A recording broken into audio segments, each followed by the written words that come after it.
Hello बच्चा लोग, कैसे हैं आप सब। अ, हमारा फोर्थ क्लास आज पार्टनरशिप एडमिशन का लॉ में, और हमने रजिस्ट्रेशन तक पढ़ लिया है। अभी थोड़ा सा रजिस्ट्रेशन का पार्ट बाकी है, वो एक बार कंप्लीट करते हैं हम लोग। रजिस्ट्रेशन ऑफ फॉर्म कैसे होता है, देखिए ज़रा। जब भी हमें किसी फर्म को रजिस्टर करना होता है तो हम क्या करते हैं, प्रेस्क्राइब डॉक्यूमेंट सबमिट करते हैं। कहाँ करते हैं? रजिस्ट्रार के पास में। हम लोग प्रेस्क्राइब डॉक्यूमेंट हम लोग प्रेस्क्राइब्ड डॉक्यूमेंट सबमिट करते हैं।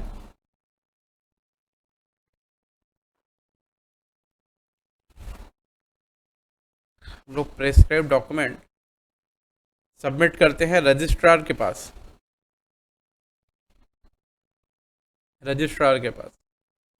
अब ये सबमिट कैसे होता है? या तो ये सबमिट होता है बाई हैंड डिलीवरी, या फिर ये सबमिट होता है बाई पोस्ट। अब रजिस्ट्रार क्या करेगा? रजिस्ट्रार क्या करता है, वो चेक करेगा, यानी वेरीफाई करेगा। वेरीफाई करने के बाद अगर उसको लगा कि सब कुछ ओके है, ठीक है, सब कुछ ओके है, तो वो क्या करेगा, उसको रजिस्टर ऑफ फर्म में उस फर्म का नाम लिख देगा। अब उस फर्म का नाम लिख देगा तो फर्म क्या हो गया? रजिस्टर हो गया। बस ये एकदम एकदम शॉर्ट समरी है रजिस्टर होने का, ठीक है। सबसे पहले क्या होगा, हम लोग डॉक्यूमेंट वगैरह रेडी करेंगे, डॉक्यूमेंटेशन करेंगे। डॉक्यूमेंटेशन करने के बाद डॉक्यूमेंट क्या करेंगे, सबमिट करेंगे। किसको? रजिस्ट्रार को। रजिस्ट्रार क्या करेगा, अच्छा, वो जो डॉक्यूमेंट सबमिट करेंगे ना, वो along with the prescribed fees करेंगे। प्रेस्क्राइब्ड फीस का मतलब इतना फीस होगा, 3,000, 5,000, 4,000 अराउंड ऐसे फीस होता है, ठीक है। हम लोग प्रेस्क्राइब्ड फी जहाँ पर वैसे एग्जैक्ट अमाउंट नहीं पता रहेगा कि कौन सा अमाउंट लिखना है, तो वहाँ पर लॉ में ऐसे लिखेंगे, प्रेस्क्राइब्ड फीस, ठीक है, या prescribed amount decided by the department, ठीक है। यहाँ पर हमको पता नहीं कौन कौन सा डॉक्यूमेंट सबमिट करना है, तो प्रेस्क्राइब्ड डॉक्यूमेंट लिखेंगे, ठीक है। हाँ, द डॉक्यूमेंट एज में प्रेस्क्राइब्ड, द फीस एज में प्रेस्क्राइब्ड, ऐसा करके। अच्छा, अब वो डॉक्यूमेंट ऑफ फीस सबमिट करेंगे, किसको सबमिट करेंगे? रजिस्ट्रार को। अब वो जो सबमिट करेंगे रजिस्ट्रार को, वो कब सबमिट होगा? वो सबमिट होगा जब हमको रजिस्टर करना होगा, तब आइदर बाय हैंड डिलीवरी और बाई पोस्ट, ये दोनों तरीके से सबमिट करेंगे। अब जब सबमिट हो जाएगा तब वो क्या करेगा, वेरीफाई करेगा।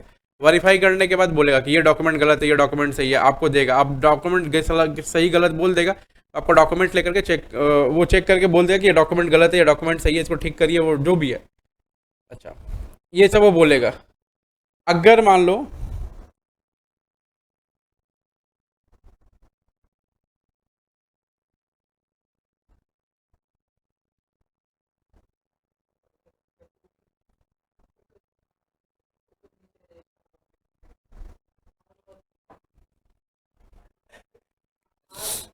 जल्दी जल्दी, तुम लोग क्या करते हो? 2 बजे क्लास स्टार्ट कर। ऑफिस टाइम में बताइए, कोई जीटी रोड में जेसीबी घुसाता है? क्या बोलेगा? तो बेवकूफ, पूरा रोड जाम करके रख दिया था ऑफिस टाइम में जैसे, देखो बच्चे का तकलीफ, ऑफिस टाइम में जैसे भी रोड में घुसा दिया। 20 मिनट से खड़ा है, बताइए कब छूटे? पूरा जीटी रोड जाम करके रखा है लोगों ने। लोग और कोई काम नहीं देखेंगे, बस दिखाना चाहिए अभी यहाँ साफ होता है। गलत गाली सुनना मन में वो अच्छा नहीं लग रहा है। ठीक है, हम समझ रहे तुमको तकलीफ हुआ। ऑफिस टाइम में जैसे भी घुस, चलो ठीक, ठीक, तुम क्या ही बोल रहे हैं। तुम तो बगल से आता है।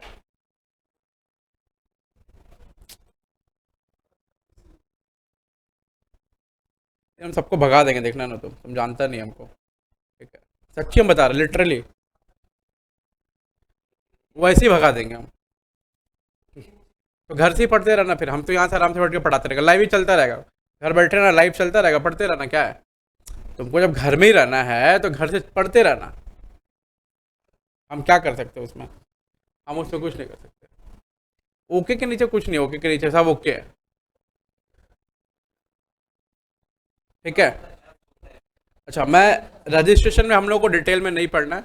रजिस्ट्रेशन के अंदर बहुत 2-3 पेज और है डिटेल में पढ़ने के लिए, लेकिन हमें रजिस्ट्रेशन के लिए इतना डिटेल नहीं पढ़ना है, ठीक है, तो आई मतलब डोंट एक्सपेक्ट कि इतना सारा डिटेल रजिस्ट्रेशन के लिए आएगा। रिजेक्शन, कैंसिलेशन, फलाना ढिमका करके बहुत कुछ है। ठीक है। हाँ, तो आई गेस कि हमारे स्टडी मटेरियल में भी नहीं होगा, छोटा ही होगा। Anybody having this study material, मतलब अपना नहीं, इंस्टीट्यूट का है क्या? नहीं है। तो हमारे इंस्टीट्यूट के स्टडी मटेरियल में भी इतना कुछ नहीं है। हमें इंस्टीट्यूट ने जितना बोला है हम उतना ही पढ़ेंगे रजिस्ट्रेशन के लिए। वैसे रजिस्ट्रेशन के लिए पढ़ने के लिए बहुत कुछ है। ठीक है।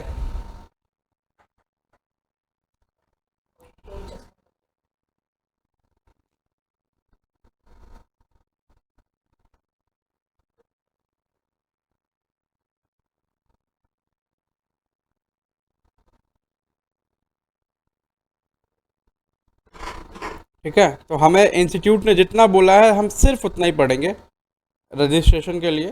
ठीक है, तो और कुछ एक्स्ट्रा नहीं पढ़ेंगे। मैं बस आपको ये समझा देता हूँ कि भाई हमें कुछ एक्स्ट्रा नहीं पढ़ना है। वैसे रजिस्ट्रेशन में सब बहुत कुछ है। ठीक है। हाँ, तो अभी क्या है, कैसे कैसे रजिस्ट्रेशन होगा देखो। हम लोग सबसे पहले क्या करेंगे, सबसे पहले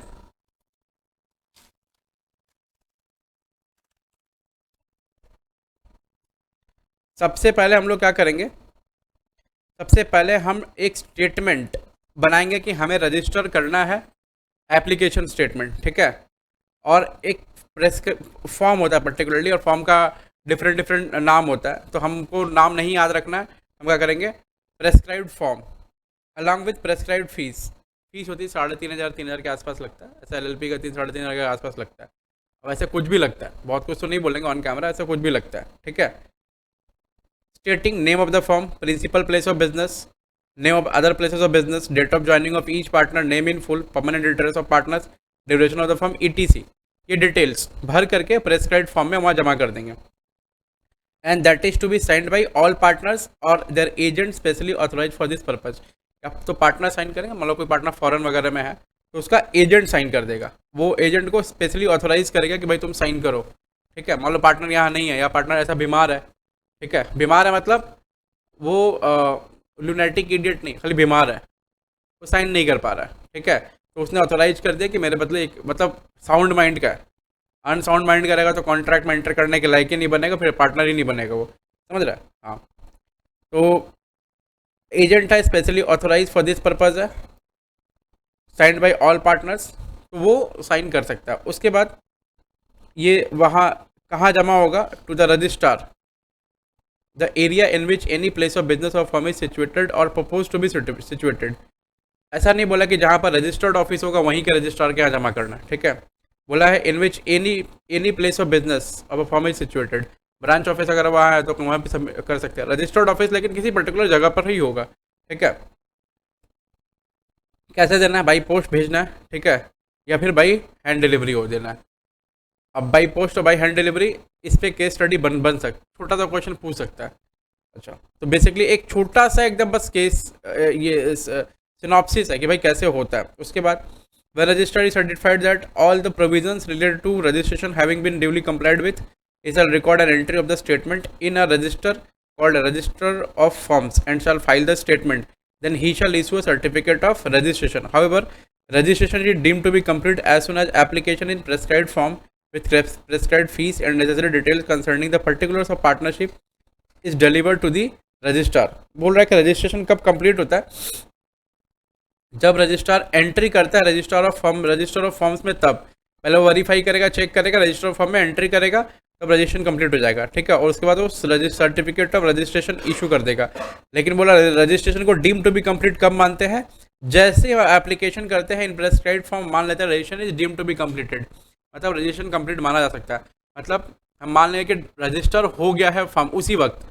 ठीक है, लेकिन रजिस्ट्रेशन कब कंप्लीट होगा, इस केस में कंप्लीट होगा, यहाँ पर कंप्लीट होगा। ठीक है, और कुछ नहीं। हाँ हाँ, वो डीम टू बी मतलब डीम टू बी कंप्लीट मतलब रजिस्ट्रेशन कंप्लीट मान लिया जाएगा उस वक्त। लेकिन रजिस्ट्रेशन फाइनली कंप्लीट कब होगा, जब वो सर्टिफिकेट ऑफ रजिस्ट्रेशन इशू कर देगा और रजिस्टर ऑफ फॉर्म में वो एंट्री कर देगा। जो फॉर्म का रजिस्टर होता है, रजिस्ट्रार क्या करेगा, उस फॉर्म के रजिस्टर में सबका नाम डालता है, तो वो उसका नाम भी डाल देगा। तो वो इसका मतलब है कि भाई वो रजिस्टर हो गया।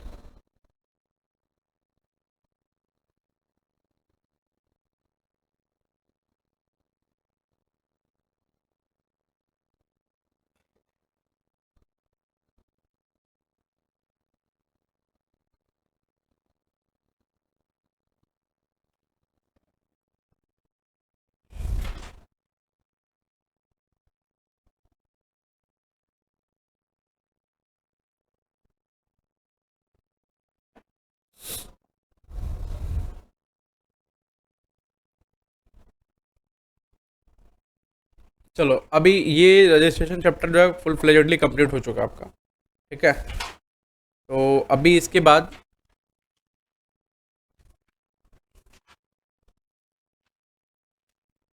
हम लोग reconstitution of partnership firm and it's consequences पढ़ेंगे। री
रिकॉन्स्टिट्यूशन ऑफ पार्टनरशिप फर्म। आइए, रिकॉन्स्टिट्यूशन का मतलब क्या होता है? देखो, reconstitution of partnership firm and it's consequences, ये हेडिंग है इस पूरे चैप्टर का, मतलब इस पूरे टॉपिक का। जैसे मान लो A B C D 4 partner है, ऐसा, ठीक है। अभी कोई एक पार्टनर अगर मर गया तो फर्म का रिकॉन्स्टिट्यूशन हो जाएगा। कोई एक पार्टनर रिटायर हो गया तो फर्म का रिकॉन्स्टिट्यूशन हो जाएगा। कोई एक पार्टनर आ गया के का तो फर्म का रिकॉन्स्टिट्यूशन हो जाएगा। तो अगर जब भी फर्म में जितने पार्टनर थे उन पार्टनर्स के बीच आसपास कुछ चेंज होगा तो हम ये मानेंगे कि फर्म रिकॉन्स्टिट्यूट हो चुका है, ऐसा।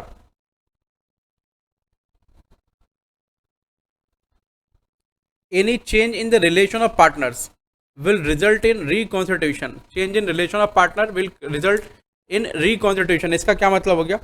इसका मतलब है कि पार्टनर्स के बीच में कोई रिलेशन जब चेंज होगा, कौन सा रिलेशन? पार्टनरशिप का रिलेशन, मतलब कोई आया, कोई गया, कोई मर गया, ठीक है, ऐसा कुछ, जैसे भी। Thus, on admission of new partner, on retirement of partner, expulsion of partner, insolvency of partner, etc., firm will be reconstitution. तो रिकॉन्स्टिट्यूटेड, तो फॉर्म रिकॉन्स्टिट्यूट कब होगा? 1 2 3 4 5 6, 6 केसेस में फॉर्म रिकॉन्स्टिट्यूट उठता है। क्या क्या वो 6 केस है? देखो एक बार ऐसे हम लोग ऐसा शॉर्ट में ऐसा लिख लेते हैं, 6 केस क्या क्या रिकॉन्स्टिट्यूशन के लिए, आप लोग भी लिख लो। पहला नंबर है एडमिशन। एडमिशन होगा तो रिकॉन्स्टिट्यूशन फॉर्म का हो जाएगा, ठीक है। रिकॉन्स्टिट्यूशन 6 केसेस है रिकॉन्स्टिट्यूशन का। एडमिशन होगा तो रिकॉन्स्टिट्यूशन हो जाएगा। दूसरा, रिटायरमेंट होगा तो रिकॉन्स्टिट्यूशन हो जाएगा। तीसरा, एक्सपल्शन हो जाएगा तो रिकॉन्स्टिट्यूशन हो जाएगा। चौथा, डेथ होगा तो रिकॉन्स्टिट्यूशन हो जाएगा। पांचवा, रिटायरमेंट होगा तो रिकॉन्स्टिट्यूशन हो जाएगा। 5 हो गया। और क्या होगा फिर? 5वां नंबर क्या होगा? हाँ, इंसॉल्वेंसी। इंसॉल्वेंसी होगा तो रिकॉन्स्टिट्यूशन हो जाएगा। और एक और,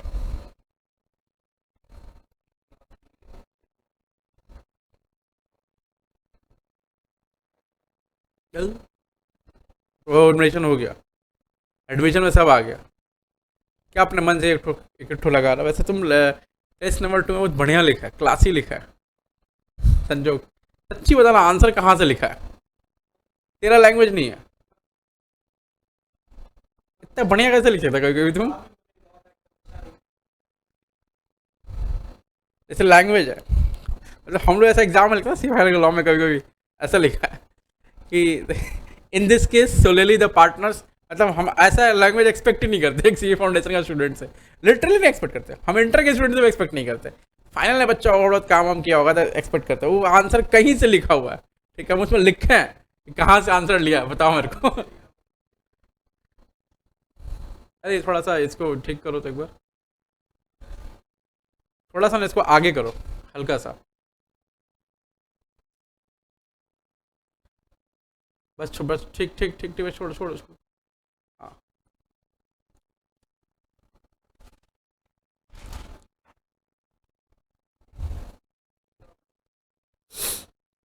सच्ची लिटरली बता रहा है, ऐसा लिखा आंसर।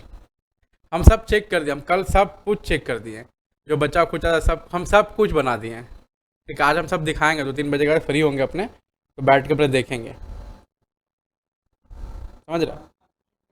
सब कुछ ले, सब हम सब दे देंगे, अरे बस अकाउंट्स का नहीं दिए। अकाउंट्स का क्वेश्चंस कुछ उनको बोलना पड़ेगा रेडी करने के लिए। 2 बार हुआ था ना, दोनों बार का आंसर, किसी बार का वो नहीं दिया क्या सजेस्टेड? नहीं, सजेस्टेड दोनों बार का दे देंगे।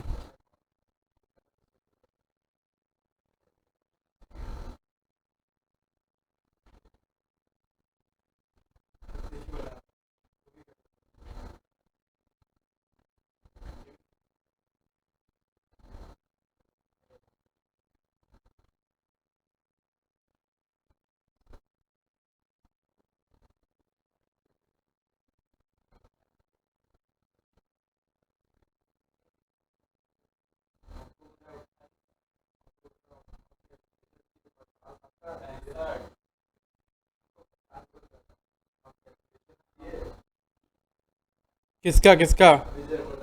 और वो है ही नहीं है, 2-3 क्वेश्चन वो मेरे को कल बताया रात में गलत था, हम चेक किए, हम फिर पूरा सेट चेक किए। मतलब पूरा सेट चेक कर, 2 मिनट रुकना बच्चा लोग, 2 मिनट। पूरा सेट चेक करने के बाद मेरे को पता चला 1-2 क्वेश्चन थोड़ा सा मिस, मतलब ऊपर नीचे हो गया। इतना सारा क्वेश्चन रहता है ना, डिफरेंट डिफरेंट जगह से लिया हुआ, तो आंसर लिखने में थोड़ा दिक्कत हो जाता है। हम लोग पूरा ध्यान, हम लोग का एक्चुअली समझ आता है, हम पूरा ध्यान से लिखते हैं। अब वो कोर्स, वो हम लोग का कोर्स से नहीं है, ऊपर से वो आर्ट्स बैकग्राउंड से है, तो उनको थोड़ा और दिक्कत हो जाता है कभी कभी। तो हमसे बच्चे के 2-3 आंसर तेरा जो बोल रहा था ऊपर नीचे, अब ऑप्शन तो ऊपर नीचे था, अब तेरा ऑप्शन क्या था मेरे को नहीं पता। फिर उसके बाद हम उसके बाद चेक नहीं किया। अभी हम मार्क करा देंगे 2-3 बजे के बाद में, तुम अपना देख लेना, 1-2 नंबर ऊपर नीचे होगा तो होगा, बाकी सब एकदम सेम है।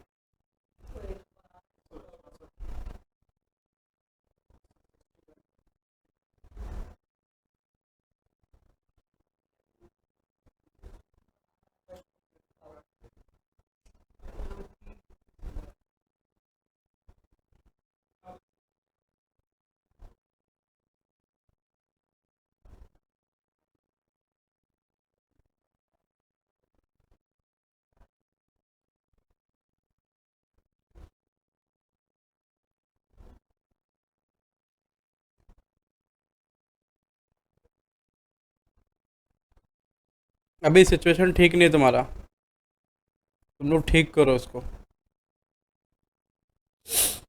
एक और क्या होगा बोलो ना? Transfer of interest section 29, transfer of interest मेरे को पढ़ाना है सेक्शन 29। हाँ वो नहीं है, ट्रांसफ़र ऑफ इंटरेस्ट ऐसे ही चलता है। चलो आ जाओ।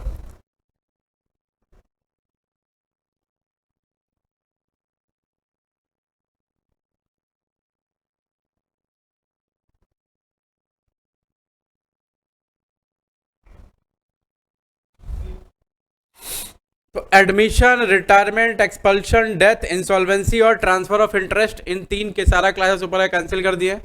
चुपचाप आराम से बैठ के हम लोग आज इसको पढ़ेंगे, फिर शाम को फ्री होंगे, हमको जाना है अपने लॉयर से मिलने के लिए, उसके बाद हम आएंगे, ठीक है? तो आराम से तुम चिल करो, चिल करके आराम से पढ़ेंगे, और तुम लोग भी चिल करो, ठीक है? चलो, अभी वही मैसेज कर रहे थे सबको, दीदी का तुम्हारा छुट्टी है थोड़ा सा। चलो, तो admission, retirement, expulsion, death, insolvency और ट्रांसफर ऑफ इंटरेस्ट, इन 6 केसेस में क्या होता है? रिकॉन्स्टिट्यूशन होता है। अब ये 6 केसेस हमें पढ़ने हैं, ठीक है, यही 6 केसेस हमें पढ़ने हैं। पहला, एडमिशन ऑफ पार्टनर। अच्छा, जो लिखा हुआ है एकदम कॉन्क्रीट लिखा हुआ, बस उतना ही पढ़ना है और अब उतना ही याद रखना, और कुछ पढ़ना, कुछ याद नहीं रखना है, ठीक है। Subject to contract between the partners and to the provision of section 30, no person shall be introduced as a partner into a firm, no partner shall be introduced in the partner,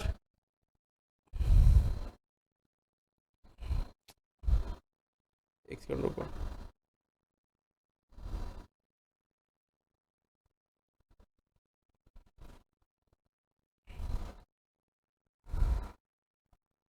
चलो, मतलब subject to contract between the partner and to the provision of section 30, no person shall be introduced as a partner into the firm without the consent of all the existing partner. तो क्या सबसे पहले ये बात पता चली हमें कि the partner, a person can only be admitted as a partner with the consent of all partner. याद रखना, सारा पार्टनर का कंसेंट होगा तभी कोई पार्टनर एडमिट हो पाएगा, अदरवाइज नहीं हो पाएगा, ठीक है। A partner can be admitted only with the consent of all partner. Consent of all partner is required for admission. तो सारा पार्टनर का कंसेंट का जरूरत होता है कि इस आदमी को एडमिट करना है बिजनेस में, अदरवाइज हम एडमिट नहीं करेंगे किसी पार्टनर को, ठीक है। दूसरा, a person who is introduced as a partner into a firm does not thereby become liable for any of the acts of the firm done before he became a partner। बोल रहा है कि वो जिस दिन एडमिट होगा उस दिन के बाद से ही उसकी लायबिलिटी तय होगी। देखो, ऐसा नहीं है कि पार्टनर अगर एडमिट होता है तो उसके पहले की लायबिलिटी उसकी नहीं होगी। अगर वो एग्रीमेंट करके बोलता है पार्टनर लोगों को कि भाई हम तुम्हारे लिए लाइबल हैं, ठीक है, for the any act done before my admission, तो जो एडमिशन होगा पार्टनर का वो लाइबल हो जाएगा, ठीक है। अगर मान लो वो बोलता है कि वो कोई एग्रीमेंट नहीं करता इस पर्टिकुलर पर्पस के लिए, तो वो लाइबल नहीं होगा।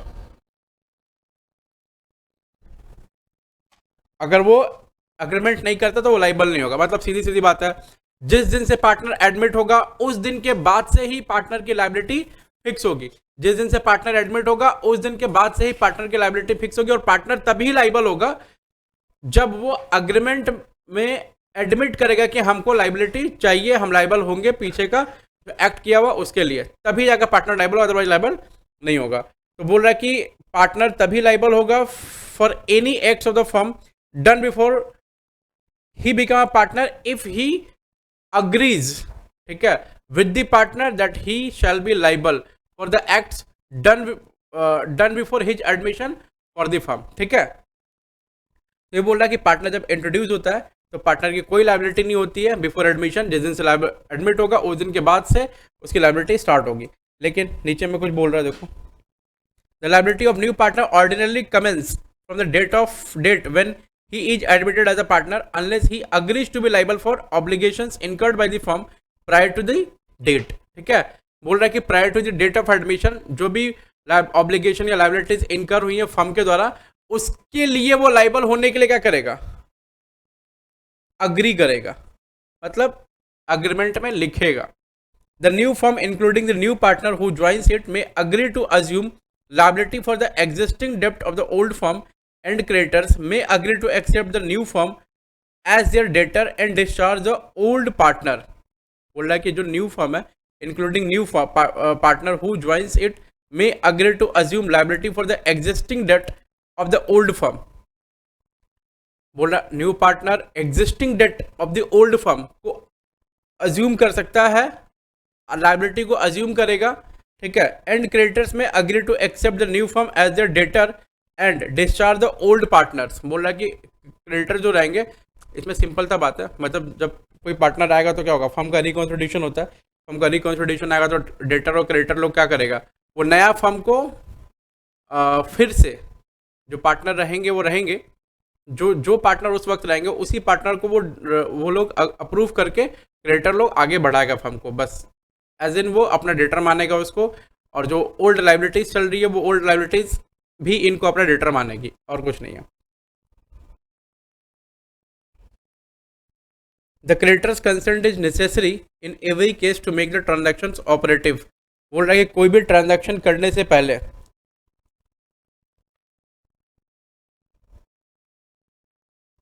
करने से पहले क्रेडिटर्स का कंसेंट लेना पड़ेगा, क्योंकि अगर मान लो पार्टनर चेंज हो जाता है तो क्रेडिटर्स का राइट अफेक्टेड होगा। राइट अफेक्टेड होगा इन द सेंस कि मान लो ऐसा कोई पार्टनर आता है तो फ्रॉड करता हो, पता चला क्रेडिटर को पैसा ही नहीं मिलेगा, तो क्रेडिटर का कंसेंट भी बहुत नेसेसरी होता है। अगर आप फर्म का रिकॉन्स्टिट्यूशन करते तो बिजनेस का जब कॉन्स्टिट्यूशन चेंज होता है ना, तो जो बिजनेस के लेंडर्स होते हैं या फिर जो क्रेडिटर्स होते हैं, लेंडर्स क्रेडिटर एक ही हो गए, वो लोग का कंसेंट बहुत ज़रूरी होता है, ठीक है।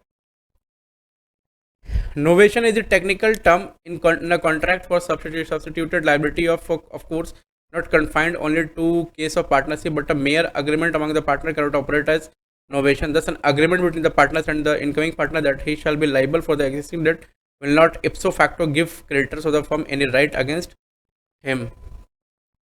बोल रहा है कि थर्ड पार्टी यानी क्रेडिटर न्यू पार्टनर को उस एक्ट के लिए लाइबल नहीं मान सकता जो एक्ट उस पार्टनर के आने से पहले हुआ है, क्योंकि प्रिविटी ऑफ कॉन्ट्रैक्ट एग्जिस्ट ही नहीं करता उन दोनों के केस में, ठीक है। तो यहाँ ये एक पॉइंट हम लोग लिख सकते हैं कि थर्ड पार्टी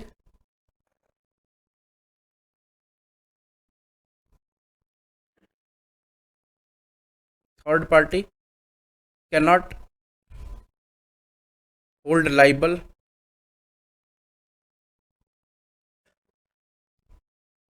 for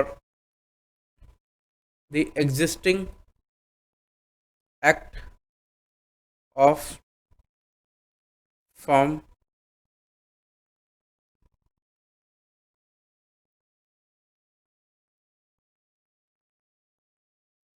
ये होल्ड लाइबल है ना, एक टू न्यू पार्टनर अब रुक जाओ,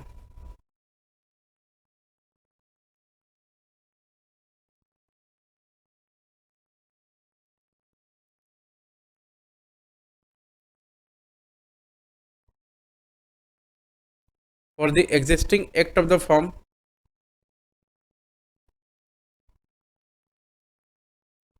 as there was no privity of contract as there was no privity of contract.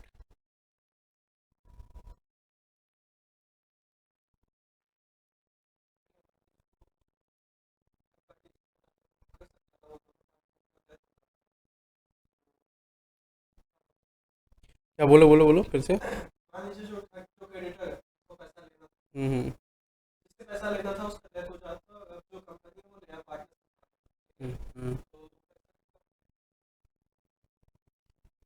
New partner नहीं, मतलब जो न्यू पार्टनर जो पार्टनर कैरी ऑन कर रहे हैं वो, हाँ हाँ, और डेथ के बाद से उसकी लाइबिलिटी नहीं रहेगी, लेकिन डेथ के पहले का जो एक्ट रहेगा ना उसके लिए वो लाइबल रहेगा। जो पार्टनर है मर गया है, और तो वो पार्टनर मर गया तो वो कैसे लाइबल होगा, तो फिर उसका लीगल ईयर लाइबल होगा, और वो उसका लीगल ईयर उतने के लिए लाइबल होगा जितने के लिए वो प्रॉपर्टी लिया हो, बस सिंपल है। बिजनेस ही लाइबल रहेगा, फर्म तो लाइबल रहेगा ही रहेगा। अरे इसमें क्या होता है, प्राइवेट लाइबिलिटी भी तो इनकी रहती है, पर्सनली लाइबल रहता है फर्म, पार्टनर ज्वाइंटली लाइबल रहता है एंड सिवरली लाइबल भी रहता है।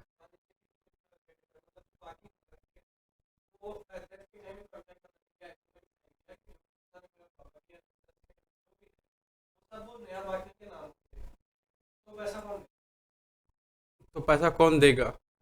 अच्छा ठीक है, नहीं नहीं नहीं, ठीक है, समझ रहा हूँ, ट्रांसफर ऑफ प्रॉपर्टी का वाला केस हो गया। ये ट्रांसफ़र ऑफ इंटरेस्ट वाला, डेथ से पहले ट्रांसफ़र ऑफ इंटरेस्ट हो गया। अभी ट्रांसफ़र इंटरेस्ट पढ़ेंगे उसके अंदर बताएंगे 29 में। ठीक है। हाँ, फर्म के लिए डेटर कौन होगा मतलब?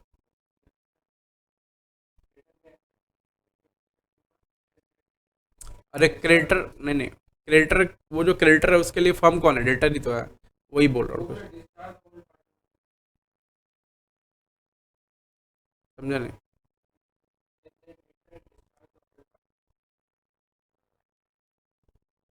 कौन सा ये?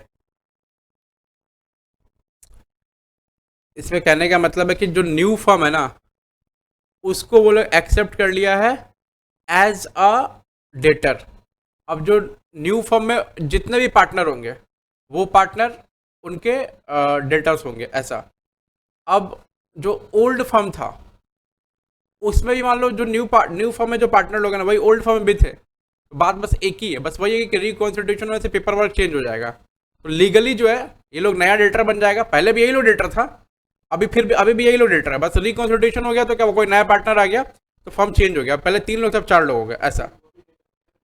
हाँ, जो नया पार्टनर आएगा वो भी डेटर है, लेकिन फर्म, नया पार्टनर, वो जो एक्ट है उसके आने से पहले जो हुआ उसके लिए वो लाइबल नहीं होगा। अब से जो है होगा उसके लिए वो लाइबल होगा, बस जब तक वो अग्रीमेंट नहीं करता तब तक।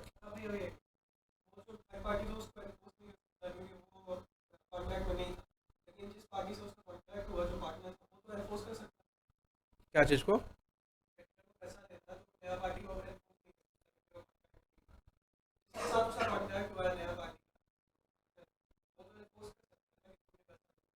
नहीं, न्यू पार्टनर एनफोर्स, मतलब न्यू पार्टनर को एग्जिस्टिंग डेट के लिए आप एनफोर्स नहीं कर सकते। फोर्स नहीं कर सकते। ठीक है, क्योंकि जब तक वो पार्टनर्स के साथ में अग्री नहीं करेगा ना कि हम न्यू डेट, जो ओल्ड डेट है उसको हम बियर करेंगे, तब तक वो नहीं करेगा। अग्री होगा तब अग्री होगा तब तो कुछ भी कर ले, फिर सब बराबर है। ठीक है।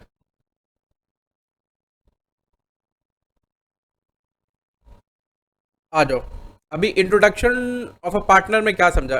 पहले, सबसे पहले एक एक करके लेते हैं। एडमिशन ऑफ पार्टनर जब होगा कैसे होगा? With the consent of all partner. उसके बाद जब पार्टनर एडमिट होगा, उस दिन के बाद से, ठीक है, from the date of admission partner shall be liable for any acts done by the firm और बाय द पार्टनर। ठीक है। इफ पार्टनर, तीसरा point, if partner agrees with the other partners या फिर with the firm that he shall be liable for the obligation done before his admission, then he shall be liable for the all acts done before his admission। ठीक है। चौथा point, अरे agree कर सकता, कोई ठीक नहीं उसको, क्यों उसको, ये उसका मन है।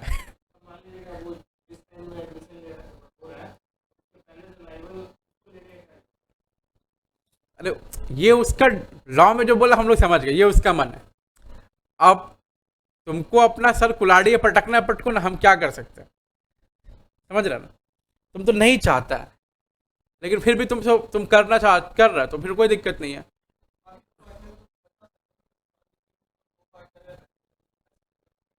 हम्म, ये हमें सोचना ही नहीं है। जो हम लोग सोच रहे हैं ना अभी, ये हमारा, हमको ये नहीं सोचना है। हमको ये सोचना है कि अगर ये होगा तो क्या होगा लॉ के हिसाब से। अभी जैसे आप लोग दोनों जो बोल रहे हैं कि ये क्यों करेगा, वो क्यों करेगा, तो हमें ये नहीं सोचना है, ये वो लोग सोचेगा। हमें ये सोचना है अगर ये हो गया तो लॉ के हिसाब से क्या होगा। समझ रहे ना आप? हमें ये सोचना है बस। हमारा पढ़ाई का स्कोप ये है, लॉ का स्कोप। वो जो आप सोच रहे हैं वो दूसरा चीज़ है, वो अपना मैनेजमेंट का सोचते रहेगा, वो लोग क्या करना चाहिए नहीं करना चाहिए, सर पटकते रहे उसमें। हमारा है कि अगर वो लोग ऐसा कर लिया तो लॉ के हिसाब से फिर क्या होगा। जैसे वो एडमिट लाइबिलिटी ले लिया तो लॉ के हिसाब से क्या होगा। अब ये नहीं सोचना कि वो लाइबिलिटी क्यों लेगा, वो हमारा स्कोप ही नहीं है। उसको लेना है ले रहा है, नहीं लेना नहीं ले रहा है। ठीक है, वो बिजनेस का बात है।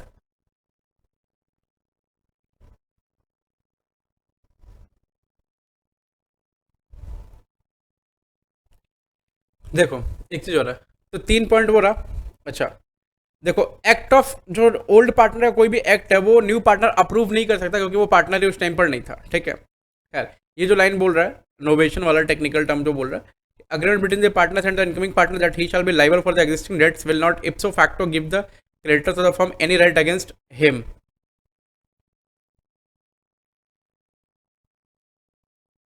इसका कहने का मतलब है, इप्सो फैक्टो एक वर्ड है, ठीक है, मतलब अपेरेंटली ऐसा बोलो तो लीगल टर्म है। ये बोल रहा है कि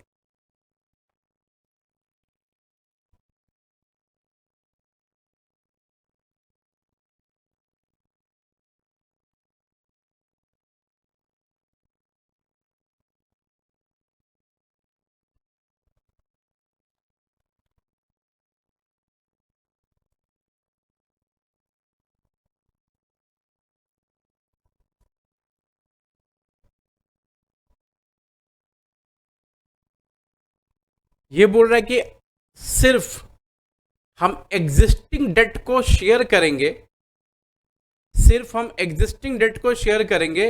ये एग्रीमेंट ओल्ड पार्टनर्स और न्यू पार्टनर्स के बीच में हो गया है। इसका मतलब ये नहीं है कि कोई भी क्रेडिटर, कोई भी थर्ड पार्टी आ करके, कोई भी क्रेडिटर, कोई भी थर्ड पार्टी आ करके न्यू पार्टनर को लाइबल माने किसी लाइबिलिटी के लिए। इसका बेसिकली मतलब यह कि थर्ड पार्टी न्यू पार्टनर को लाइबल नहीं मान सकता एग्जिस्टिंग फर्म के एक्ट के लिए, क्योंकि प्रिविटी ऑफ कॉन्ट्रैक्ट उनके बीच में था ही नहीं, क्योंकि ये स्ट्रेंजर टू कॉन्ट्रैक्ट हो गया। ठीक है, तो ये लाइन याद रखना बस कि न्यू पार्टनर को हम लोग लाइबल नहीं मान सक, मतलब थर्ड पार्टी लाइबल नहीं मान सकता, सिर्फ इसलिए कि न्यू पार्टनर अग्रीमेंट किया है ओल्ड पार्टनर के साथ कि हम एग्जिस्टिंग डेट को शेयर करेंगे। ठीक है, तो जो न्यू पार्टनर कॉन्ट्रैक्ट करेगा ओल्ड पार्टनर के साथ में, जो न्यू पार्टनर कॉन्ट्रैक्ट करेगा डेट को, डेट के लिए लाइबल होने के लिए, एग्जिस्टिंग डेट के लिए, वो ओल्ड पार्टनर के साथ करेगा, ना कि किसी और पार्टी के साथ करेगा। ठीक है, समझ रहे हैं? बोला this section does not apply to a partnership of two partners which is automatically dissolve by the death of one of them. बोला जहाँ दो पार्टनर एक मर जाएगा तो ऐसे बंद हो जाएगा, तो ये प्रोविजन अप्लीकेबल ही नहीं होगा। तो ठीक है, ये नहीं अप्लीकेबल होगा। तो सेक्शन नंबर 31 जो था वो एडमिशन ऑफ पार्टनर था, वो एडमिशन ऑफ पार्टनर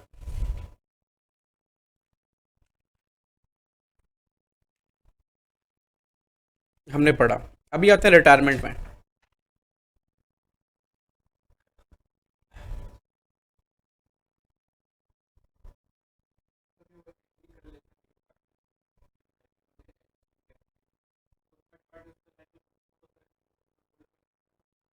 नहीं, थर्ड पार्टी कभी भी लाइबल नहीं ठहरा सकता न्यू पार्टनर को। पार्टनर लोग लाइबल ठहरा सकते हैं न्यू पार्टनर को। थर्ड पार्टी के साथ एग्रीमेंट कभी नहीं हुआ न्यू पार्टनर का। थर्ड पार्टी का एग्रीमेंट हुआ है फर्म के साथ में, और फर्म का के साथ में जब एग्रीमेंट है तो उसमें वो पार्टनर था ही नहीं, तो प्रिविटी ऑफ कॉन्ट्रैक्ट बनता ही नहीं है। अब न्यू पार्टनर आने के बाद में ओल्ड पार्टनर के साथ में कॉन्ट्रैक्ट कर लेगा, हम एग्जिस्टिंग डेट को शेयर करेंगे या लाइबल होंगे। तो इसका मतलब ये नहीं कि तुम आके बोलो कि तुम भी पैसा दो। अब ये पैसा देगा कि नहीं देगा डिसाइड कौन करेगा? पार्टनर्स। ठीक है, आप डिसाइड नहीं करेंगे, क्योंकि हमारे बीच प्रिविटी ऑफ कॉन्ट्रैक्ट नहीं था। समझ गया ना इसको लेकर? ठीक,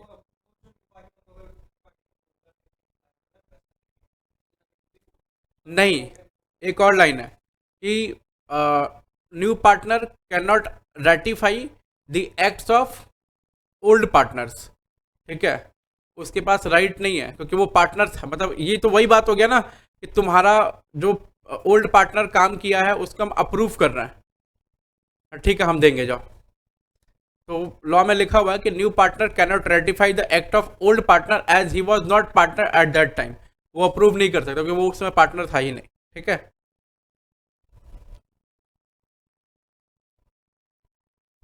रिटायरमेंट ऑफ अ पार्टनर आ जाओ। अब पार्टनर में रिटायर, कैसे रिटायर होगा? फिर से यहाँ पर कंसेंट ऑफ ऑल पार्टनर्स, इस सारा पार्टनर का कंसेंट उसको मिलेगा, तभी जाकर वो रिटायर होगा। इन accordance with N express agreement, मतलब लिखित में अग्रीमेंट होगा तो रिटायर होगा, अदरवाइज रिटायर नहीं होगा। तो एक्सप्रेस अग्रीमेंट चाहिए होगा।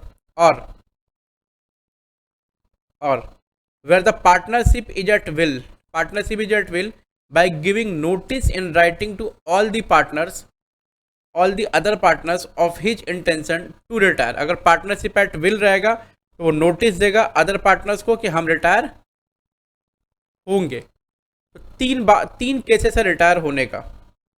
A partner may retire with the consent of all partner in accordance with the express agreement. और तीसरा है by giving written notice of his intention to retire in the partnership at will. Covered. ठीक है। तो इसे कितना चल रहा बोल अभी? ठीक है, हल्का हल्का ही चल रहा है। तुम बोलोगे तो बंद भी कर देंगे, कोई दिक्कत नहीं। चलो बंद ही कर देते हैं। तुमको ठंड लग रहा है? चिल करके बैठो। चलो सर, तबीयत थोड़ा ठीक नहीं लग रहा है इधर। तबीयत को लेकर थोड़ा सीरियस रहने का परीक्षा है बस। सारा पार्टनर, हाँ, जैसे मान लो 1 2 3 4 5 6 सब पार्टनर है ना, तुमको रिटायर होना है। हो जा, हम क्या कर सकते हैं, जाने वाले को कौन रख सकते हैं।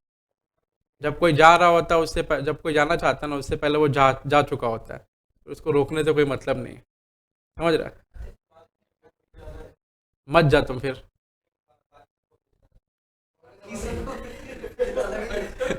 बच्चा बोल रहा मेरे को नहीं जाना सर, बाकी सबको भेजना है। 4 घंटा का रेस्ट पड़ेगा। बाकी सबको मेरे को भेजना है, मेरे को नहीं जाना। कोई जरूरी है सबका कंसेंट है।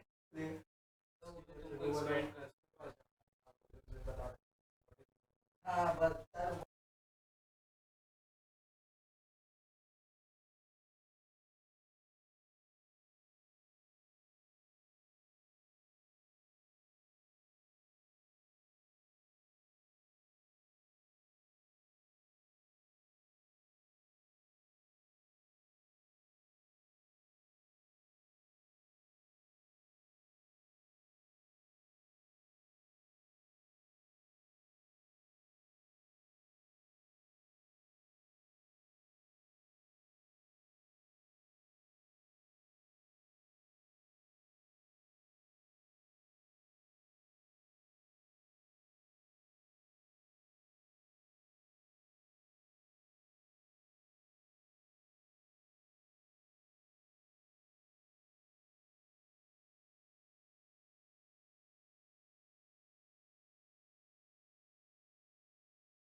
एकदम से अरे तो वही आ जाओ। पगला अफगानिस्तान पर इंस्पायर कर, अफगानिस्तान और पाकिस्तान। बोला partner may retire with the consent of all partner, पहला बात। दूसरा एक्सप्रेस एग्रीमेंट। तीसरा पार्टनरशिप एट विल रहेगा तो by giving notice to all the other existing partner that he wants to retire. ठीक है, वो और कोई को रिटायर नहीं कर सकता। पार्टनर जब रिटायर होगा तो अपने विल से रिटायर होगा। ठीक है, कोई उसको निकाल के भेज नहीं सकता, उसको बोलते हैं एक्सपल्शन। इसके बाद पढ़ेंगे तो भेजने का अलग रूल है। ठीक है,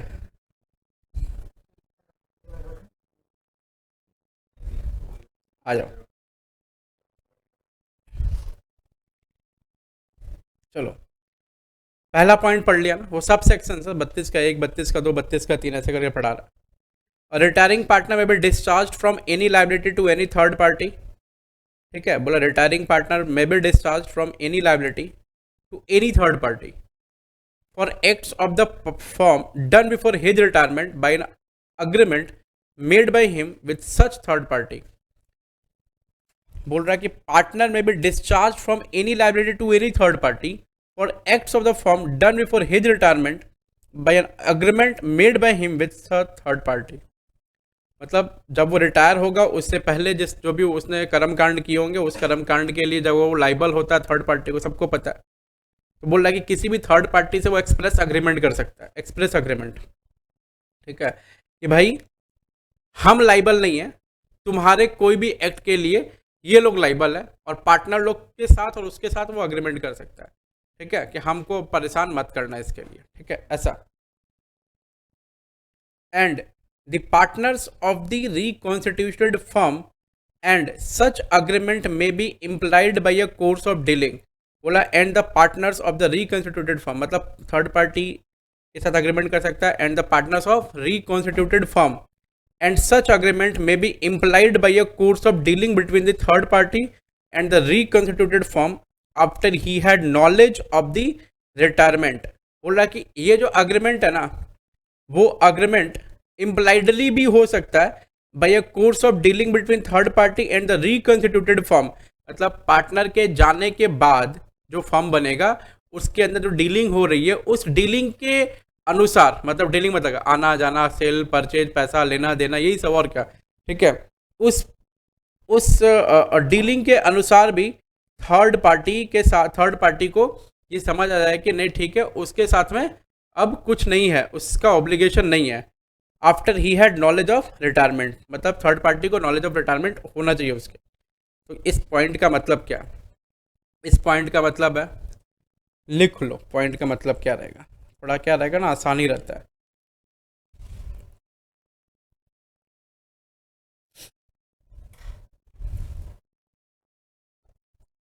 रिटायरिंग पार्टनर,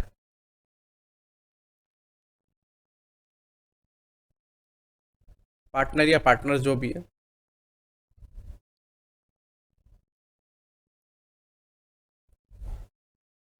मैं ऐसे नॉर्मल लिख रहा हूँ, डिस्चार्ज हो जाएगा लाइबिलिटी से by agreement between partners and third party.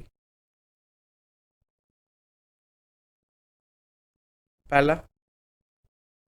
दूसरा, third party knows the partner has retired, partner retire हो चुका है, third party knows the partner had retired,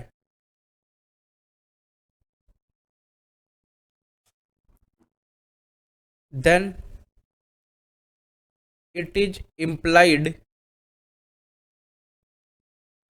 that retiring partner shall not be liable।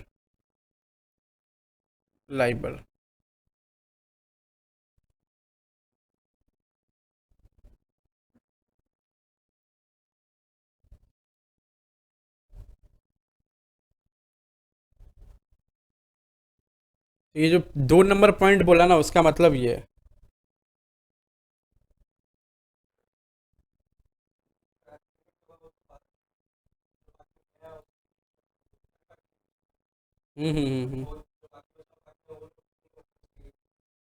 क्यों नहीं होगा? हाँ, and the partners of the reconsolidated firm बोला है तो, मतलब जो डिस्चार्ज होगा लाइबिलिटी से वो दो तरह से हो सकता है। पहला, agreement between partners and third party, agreement between partners and third party. और दूसरा, third party knows that he has retired then it is implied the retiring partner shall not be liable. ठीक है, वो कैसे? By course of dealing. ठीक है,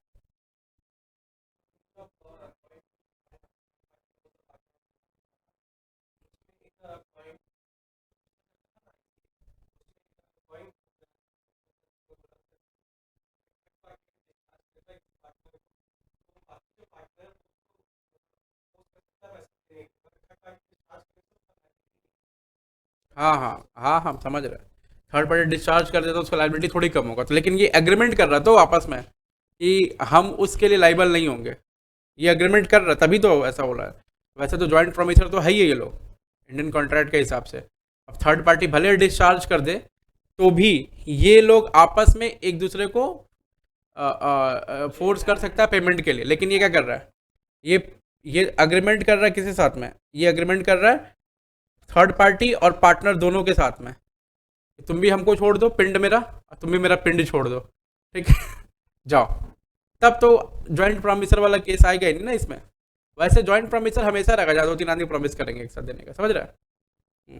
तो दो केसेस में वो डिस्चार्ज हो जाएगा फ्रॉम एनी लाइबिलिटी। ठीक है, कैसा? एक पार्टनर और थर्ड पार्टी के बीच में अग्रीमेंट कर लिया। दूसरा, इम्प्लाइडली, हाँ, पार्टनर मतलब जो पार्टनर रिकंस्टिट्यूटेड फर्म में रहेगा, मतलब रिमेनिंग पार्टनर।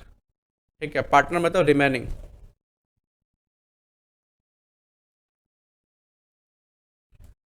अब दूसरा क्या क्या पॉइंट है? ये पहला पॉइंट है, दूसरा पॉइंट है। दूसरा पॉइंट ये है, ये दोनों इसका ही है, याद रखना। ये दोनों ना इसका ही पॉइंट है, ये दोनों इसका ही पॉइंट है। दूसरा पॉइंट कह रहा है impliedly during the course of dealing.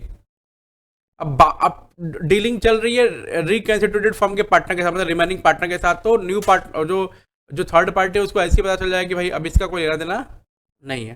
ठीक है, वो पता चल जाएगा, इट इज इम्प्लाइड है। हाँ। हम्म।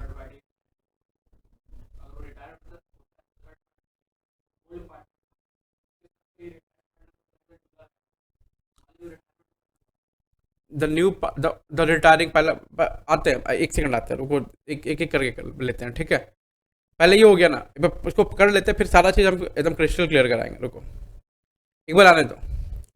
नॉट विथ स्टैंडिंग मतलब इररिस्पेक्टिव ऑफ द रिटायरमेंट। तुम रिटायर हो नहीं हो इससे कोई मतलब नहीं है।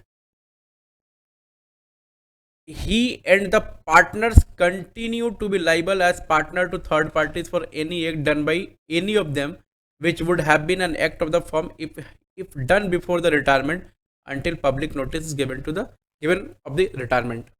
देखो ये क्या बोल रहा है, बोल रहा है चाहे पार्टनर रिटायर हो रहा है फर्म से या रिटायर नहीं हो रहा, उससे मतलब नहीं है। द रिटायरिंग पार्टनर और जो पार्टनर अभी कंटिन्यू कर रहा है बिजनेस में, रिमेनिंग पार्टनर, वो लोग लाइबल होंगे थर्ड पार्टी को for any act done by any of them which would have been an act of the firm if done before the retirement until public notice is given of the retirement. बोला जब तक कि public notice retirement का नहीं दिया जाएगा, ठीक है, तो वो पार्टनर जो रिटायर हो गया है वो लाइबल होते रहेगा सारा एक्ट के लिए। मतलब रिटायर हो गया है तो भी वो लाइबल होते रहेगा सारे एक्ट के लिए अगर पब्लिक नोटिस नहीं दिया गया है तो। समझ रहे? अगर पब्लिक नोटिस नहीं दिया गया तो he will continue be liable for the acts done by the firm or partners if it would have been done before his retirement. मतलब अगर पब्लिक नोटिस दे दिया है तो उसी दिन से उसकी लाइबिलिटी उस दिन रिटायरमेंट के बाद वाले दिन में ख़त्म हो जाएगी। ठीक है, लेकिन अगर पब्लिक नोटिस नहीं दिया है तो रिटायर होने के बाद भी उसकी लाइबिलिटी कंटिन्यू रहेगी रिटायरमेंट के डेट के बाद किया गया सारा एक्ट पर भी, ये बोल रहा है। ठीक है, तीसरा, अच्छा एक प्रोविजन पढ़ लो। Provided that retired partner is not liable to any third party who deals with the firm without knowing that he was a partner. मतलब बोल रहा है कि रिटायरिंग पार्टनर ऐसे किसी भी पर्सन यानी थर्ड पार्टी के लिए लाइबल नहीं होगा कि उसको पता ही नहीं था कि ये आदमी भी पार्टनर है बिजनेस में और वो डीलिंग कर रहा था, मतलब फर्म से डीलिंग कर रहा था, तो बाद में चलो अच्छा आप भी पार्टनर है इसमें, वो पता हमको तो पता ही नहीं था, मतलब वो आदमी लाइबल नहीं होगा फिर, मतलब वो उस आदमी के लिए रिटायर्ड पार्टनर लाइबल नहीं होगा, चाहे वो नोटिस दे चाहे नोटिस नहीं दे। हाँ हाँ हाँ हाँ।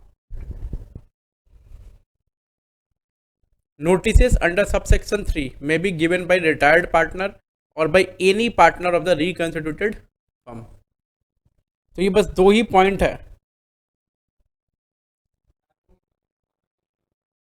क्या प्रॉफिट? नहीं, कोनो प्रॉफिट इज शेयर्ड, नहीं कुछ नहीं होगा। देखो एक है ना, यहाँ वो बनाते हैं डायग्राम,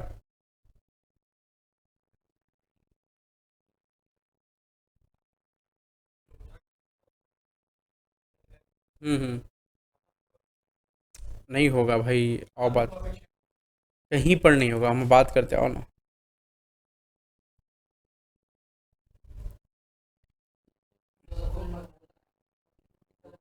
हम इसमें सब बनाते हैं, एक सेकंड आ जाओ बस।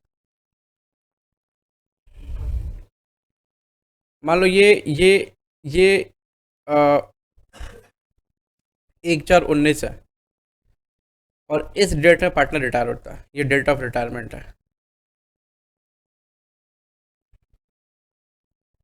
ठीक है, इस डेट ऑफ रिटायरमेंट से, ये डेट ऑफ रिटायरमेंट है। ठीक है, और यहाँ पर अगर पब्लिक नोटिस दे दिया, public notice given, notice given, अगर पब्लिक नोटिस दे दिया, ठीक है, ये डेट ऑफ रिटायरमेंट है। अगर यहाँ इसको दूसरा जगह लिखते हैं, साफ सुथरा लिख पाएंगे, तुम लोग इसको कॉपी कर लेना फिर। इसमें है क्या जगह, कोई स्पेस पीछे? दो पेज है क्या? हाँ तब आराम से लिखो ना फिर। अच्छा कहाँ है दो पेज? वो इसमें नहीं है क्या? तो एक्सपल्शन वाला भी लिखवाएंगे, ठीक है चलो। अभी सेक्शन 29 भी लिख, ठीक है चलो, जगह नहीं है। अच्छा खैर, public notice given, public notice दे दिया, और ये क्या है, ये एग्जिस्टिंग, मतलब ये रिटायरमेंट का डेट, ये एग्जिस्टिंग डेट है। अगर पब्लिक नोटिस दे दिया तो क्या क्या होगा, पब्लिक नोटिस इज गिवन, तो फिर क्या होगा ध्यान से सीखना, अभी क्या क्या क्या होगा। Retired partner, retiring partner is not liable for any act. अच्छा ये डेट का नाम लिख लो, 31/10/19। ठीक है, not liable for any act done by firm or partners on और आफ्टर 31/10/19। ठीक है, how ever retiring partner is liable for all the acts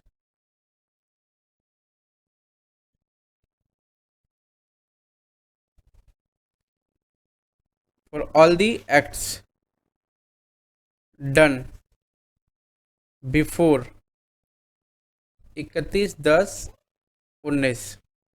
ठीक है, बोला 31/10/19 के पहले जो एक्ट होगा उसके लिए वो लाइबल हो सकता है, अगर कोई बाद में अराइज हुआ तो लाइबिलिटी। ठीक है,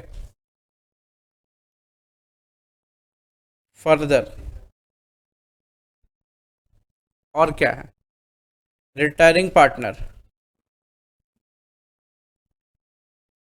में by agreement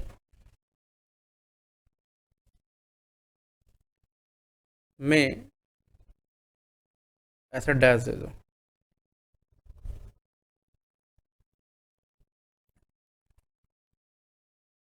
bye agreement between partners and third party,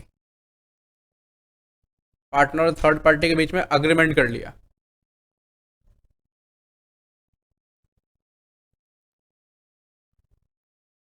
he shall not be liable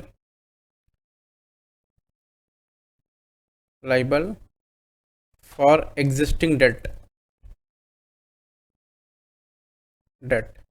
ठीक है, या फिर impliedly during course of dealing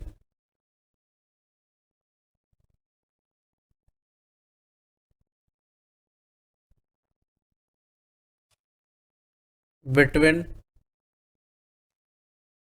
remaining partner and third party,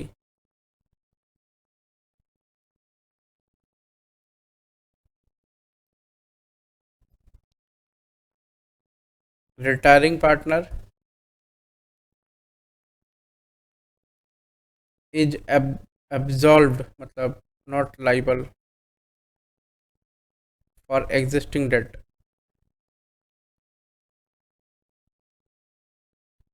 तो एग्जिस्टिंग डेट का ये कहानी है, अगर पब्लिक नोटिस दे दिया तो इतना सारा काम हो सकता है, ठीक है, लेकिन अगर पब्लिक नोटिस नहीं दिया तो फिर क्या होगा, ये बात आती है।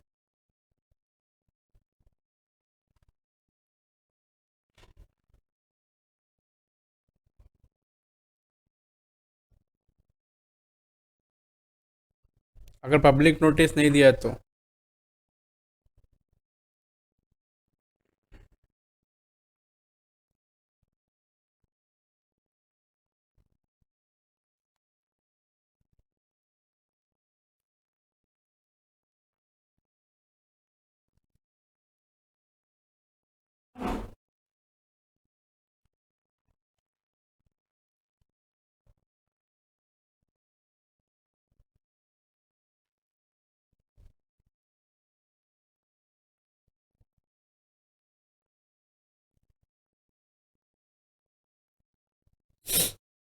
अगर पब्लिक नोटिस नहीं दिया तो देखो,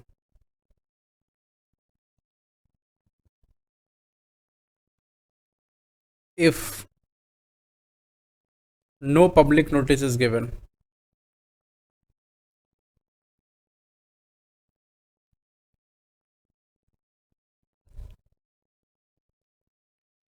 the retiring partner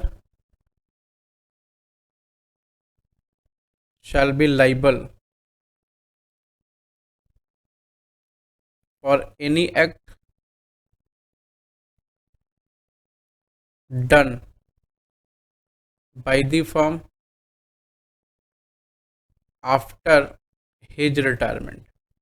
तो कोई भी रिटायरमेंट के बाद कोई भी एक्ट होगा उसके वो लाइबल हो जाएगा। दूसरा, ये जो लाइन बोला ना यहाँ पे प्रोविजो के तौर पे, this one, retired partner is not liable to any third party who deals with the firm without knowing that he was a partner।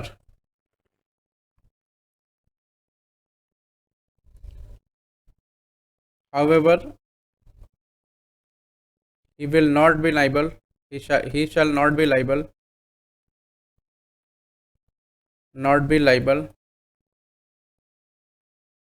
to any third party if third party is dealing with the firm without knowing knowing that he was earlier partner of the firm. ऐसा वो उसमें बस इतना ही लिखा और कुछ लिखा नहीं है, ठीक है। तो तुम लोग को ये शीट भेज देंगे, लिख लेना। अभी तुम लोग ऐसा चलो, दिक्कत नहीं, आ जाओ जल्दी। नोटिस कौन कौन देगा याद रखना। नोटिस नोटिस कौन कौन देगा एकदम याद रखना। पहला retired partner,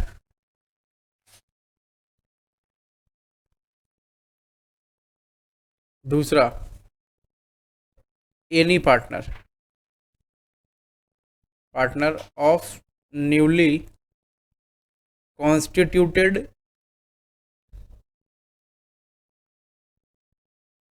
firm, any partner of newly constituted firm.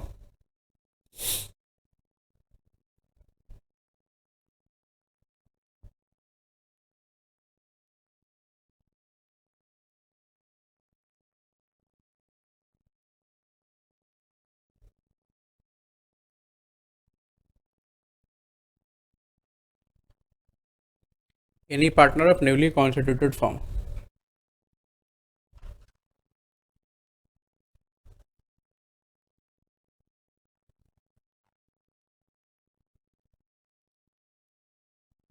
हो गया, चलो। एक्सपल्शन ऑफ पार्टनर,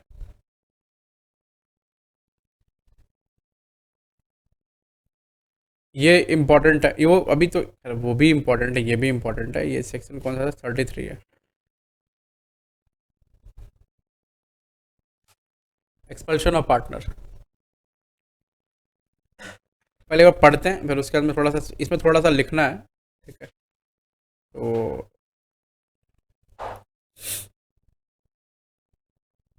बोला अ partner may not be expelled, हटा नहीं सकते उसको from the form by majority of partner. बोला मेजोरिटी ऑफ कोई भी पार्टनर, मेजोरिटी ऑफ पार्टनर जो है किसी भी पार्टनर को हटा नहीं सकते। जैसे वो बोल रहा था कि हमको सबको हटाना है, तो वैसे सबको नहीं हटा सकते आप। एक तो मेजोरिटी ऑफ पार्टनर मिले किसी को हटाता है, वैसे सबको आप अकेले कैसे हटा सकते हैं? फर्म का शेयर सबके पास है, ठीक है। तो मेजोरिटी ऑफ पार्टनर मिल करके किसी को भी हटा नहीं सकता, लेकिन कुछ शर्तें हैं जिसमें हटाया जा सकता है। जैसे a partner may be expelled when power of expulsion existed in the contract between the partner। मतलब किसी को एक्सपेल करने का पावर कॉन्ट्रैक्ट में होना चाहिए कि पार्टनर कैन बी एक्सपेल्ड, ऐसा होना चाहिए, अदरवाइज नहीं कर सकता। दूसरा, वो जो पावर एक्सरसाइज होगा वो मेजॉरिटी ऑफ द पार्टनर्स के द्वारा एक्सरसाइज होगा, ठीक है। तीसरा, जो पावर एक्सरसाइज होगा वो गुड फेथ में एक्सरसाइज होना चाहिए। गुड फेथ का मतलब क्या होता है? Expulsion must be in the interest of partnership. दूसरा, notice is served to the partner, जिस पार्टनर को हम हटाएंगे उसको नोटिस देंगे। Opportunity of being heard given to the partner who is expelled, जिसको एक्सपेल करो, हु इज बीइंग एक्सपेल्ड। मतलब जिस पार्टनर को हटा रहा है उस पार्टनर को सिर्फ गुड फेथ में ही हटा सकते हैं। अब गुड फेथ का मतलब है एक्सपल्शन जो हो रहा है वो इंटरेस्ट ऑफ द पार्टनरशिप होना चाहिए। मतलब एक्सपल्सन से पार्टनरशिप को फ़ायदा होना चाहिए या पार्टनरशिप का भला होना चाहिए, पार्टनरशिप बिजनेस का। मतलब ये नहीं कि एक्सपल्शन कर रहे हैं, हो सकता है फ्रॉड कर रहा हो इसलिए एक्सपेल्ड कर रहे हैं उसको, वो इंटरेस्ट ऑफ द पार्टनरशिप हुआ, ठीक है।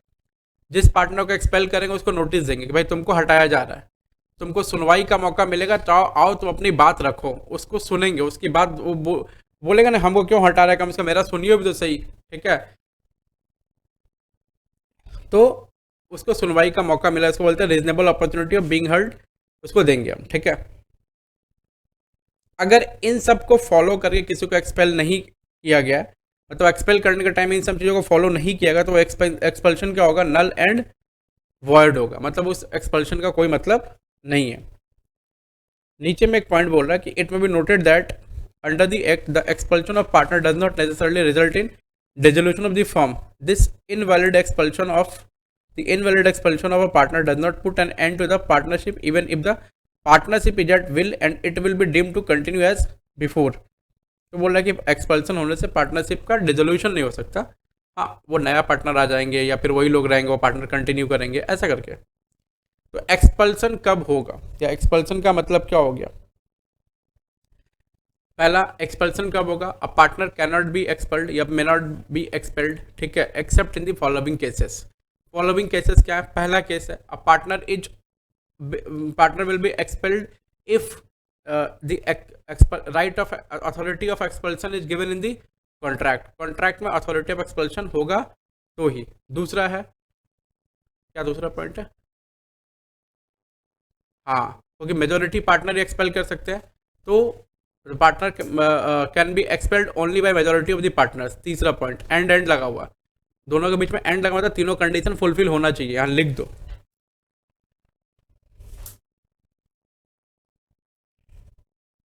All conditions need to fulfil. Power expulsion का मतलब है एक्सपेल करने का अधिकार दिया हुआ है उसमें कॉन्ट्रैक्ट के अंदर में।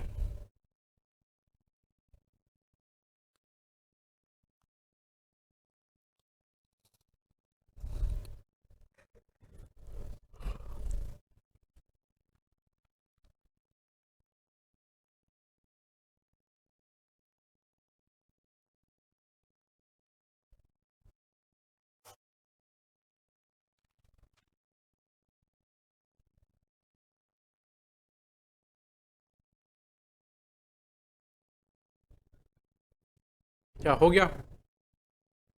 चलो अब देखो जरा, पहला क्या? अ partner may not be expelled from firm by majority of partner, क्योंकि कभी भी फर्म से किसी पार्टनर को एक्सपेल नहीं किया जा सकता।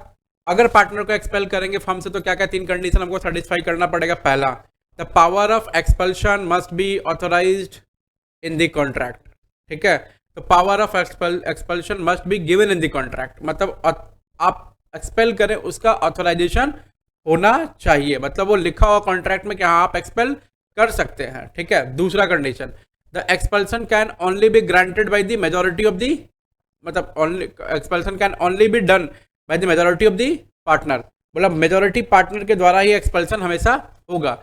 तीसरा point, the expulsion must be in the good faith, the power has been exercised, मतलब power of expulsion has been exercised in good faith, ठीक है। Then what amounts to good faith?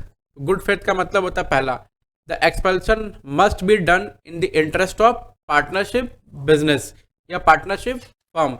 दूसरा, notice of the expulsion must be served to the partner who is being expelled, जो इसको expelled किया जा रहा है, या notice of the expulsion is given to the partner, ठीक है। तीसरा, opportunity of being heard shall be given to the partner, ठीक है, तो उसको हम अपॉर्चुनिटी ऑफ बीइंग हर्ड दे रहे हैं। कैसे लिखेंगे इसको? The what amounts to good faith ऐसा लिखेंगे। गुड फेथ का मतलब क्या होता है? गुड फेथ मीन्स पहला, the expulsion must be in the interest of partnership firm.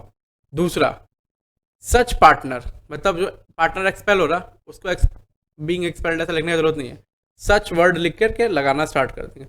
Such partner shall be must have been served a notice of expulsion and such partner must be given a reasonable opportunity of being heard, मतलब उसको सुनवाई का मौका देंगे। तो क्या क्या condition था? अ partner can not be expelled, ठीक है, मे not be expelled by majority, can not ही नहीं बोल सकते क्योंकि एक्सपेल तो हो ही सकता है, मे not be expelled by majority, but in the following circumstances a partner can be expelled by majority, can be expelled। पहला number, the power of expulsion must be given in the contract, या फिर authorization of expulsion must be given in the contract। दूसरा, the power of expulsion must be exercised by the majority of partner।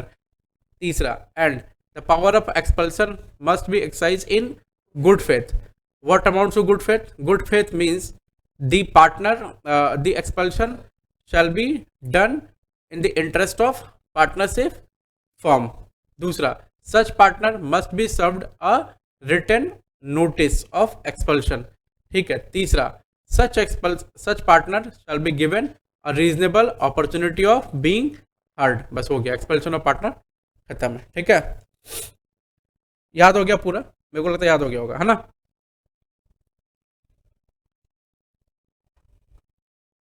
तीन बार तो तुम लोग याद ही कर लिया, तो मतलब मेरे साथ ही पढ़ा। चलो, अभी एक छोटा सा इसमें पॉइंट बस लिख लेना।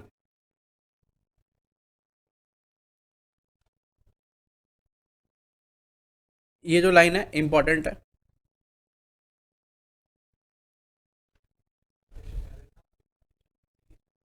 हाँ, अब ये जो लाइन है ये क्या बोल रहा है, ये देखो ये लाइन क्या बोल रहा है। ये बोल रहा है कि रिटायरिंग पार्टनर का सारा सेक्शन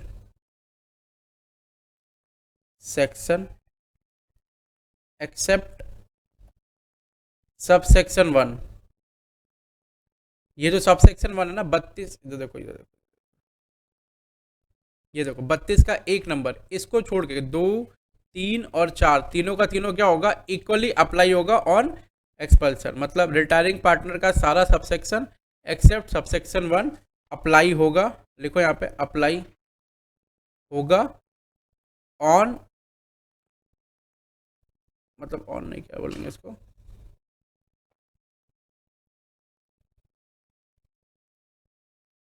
ऑन एक्सपेल्ड पार्टनर। इस सबसेक्शन का मतलब ये हो गया।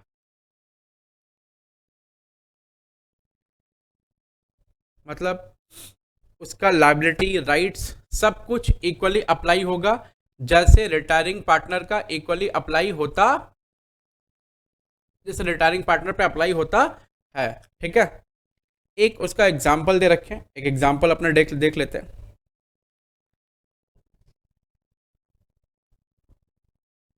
बोला A B and C are partners in a partnership firm, they were carrying their business successfully for the past several years. Spouse of A and B fought in ladies club, उन लोग का wife में आपस में झगड़ा हो गया on personal issue. बोल दी होगी तुम कम सुंदर लग रही हो, हम ज़्यादा सुंदर लग रहा है। झगड़ा इस लेडीज लोग में झगड़ा किस बात पे होगा, इसी बात पे होगा। And A's wife was hurt badly, मतलब लग रहा मार वार दिया लग रहा है। तो A got angry on the incident and convince to C to expel B from their partnership firm. B was expelled from the partnership firm without a notice from A and C.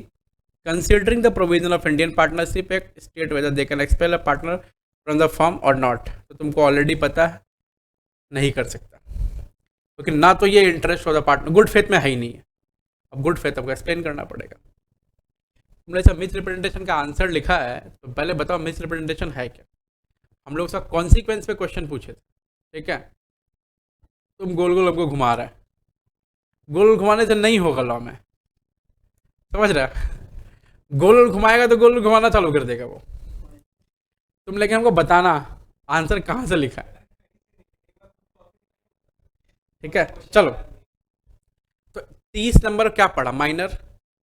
31 number क्या पढ़ा, admission. 32 number क्या पढ़ा, retirement. 32 का 1 2 3 4, 3 4 पढ़ लिया। 33 number क्या पढ़ा, expulsion. चारों याद होगी एकदम, लाइन बाय लाइन अच्छे से, ठीक है। 34 नंबर आ जाओ, इंसॉल्वेंसी। और 35 नंबर है डिजीज्ड। 36 नंबर इधर नहीं पढ़ना, 29 बीच में पढ़ाया नहीं। हाँ, तो क्या है,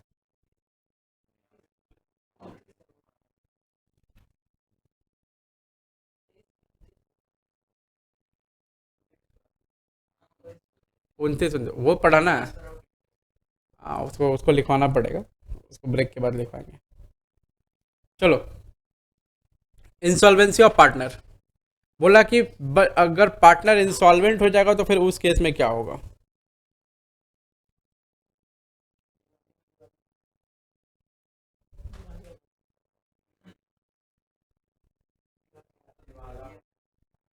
चलो, बोला where a partner in a firm is adjudicated as an insolvent, he ceases to be a partner on the date on which the order of adjudication is made, whether or not the firm is hereby dissolved।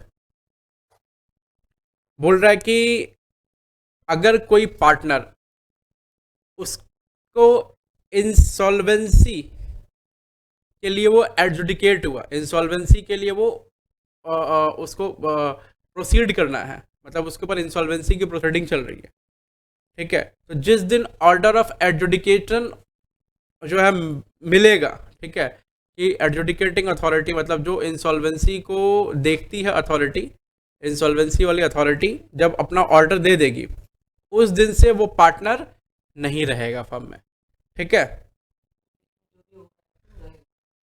हाँ, he ceases to be a partner on the date on which the order of adjudication is made। तो जिस दिन order of adjudication देगी adjudicating authority, उस दिन से, ठीक है, वो बंदा फर्म में पार्टनर नहीं रहेगा, चाहे फर्म डिसॉल्व हो चाहे फर्म डिसॉल्व ना हो। अच्छा, इससे फर्म का कोई मतलब नहीं है डिसोल्यूशन से, ठीक है।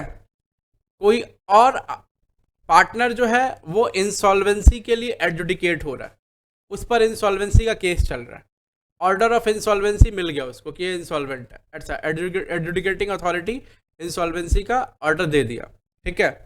उस दिन से वो व्यक्ति पार्टनर फर्म में नहीं रहेगा, चाहे फर्म डिसॉल्व हो रहा हो चाहे नहीं डिसॉल्व हो रहा, इससे मतलब ही नहीं है। अरे वो पर्सनल इंसॉल्वेंट, उसका क्रेडिट कार्ड का बिल है 5 लाख रुपए, 25 लाख का नहीं दिया, क्रेडिट कार्ड धो रहा उसको, धो रहा तो सारा प्रॉपर्टी बेचा, मिला ही नहीं उसको, 5 लाख ही मिला, इंसॉल्वेंसी फाइल कर दिया, समझ रहा है।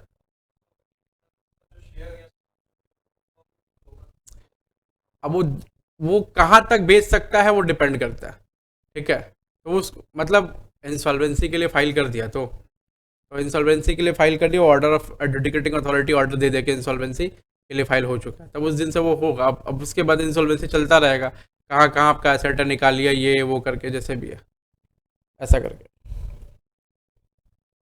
Where a contract between the partners, the firm is not dissolved by the adjudication of a partner as an insolvent, where under a contract between the partners, the firm is not dissolved by the adjudication of a partner as an insolvent, the estate of a partner so adjudicated is not liable for any act of the firm, the estate of a partner, संपत्ति of a partner so adjudicated is not liable for any act of the firm, and the firm is not liable for any act of the insolvent done after the date on which the order of adjudication is made।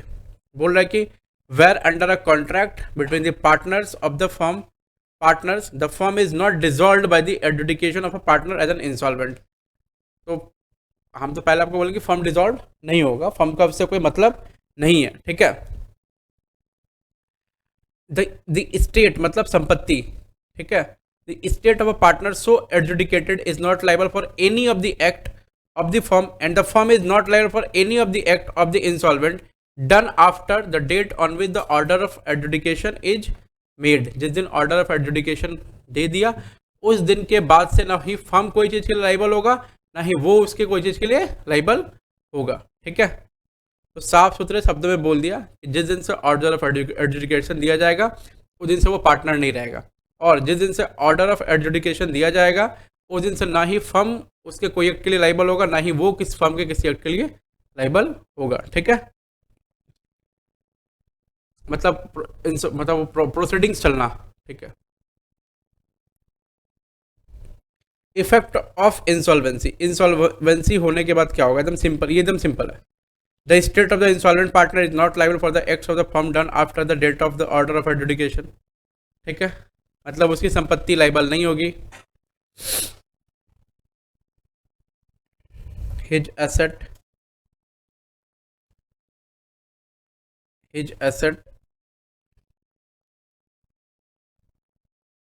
shall not be liable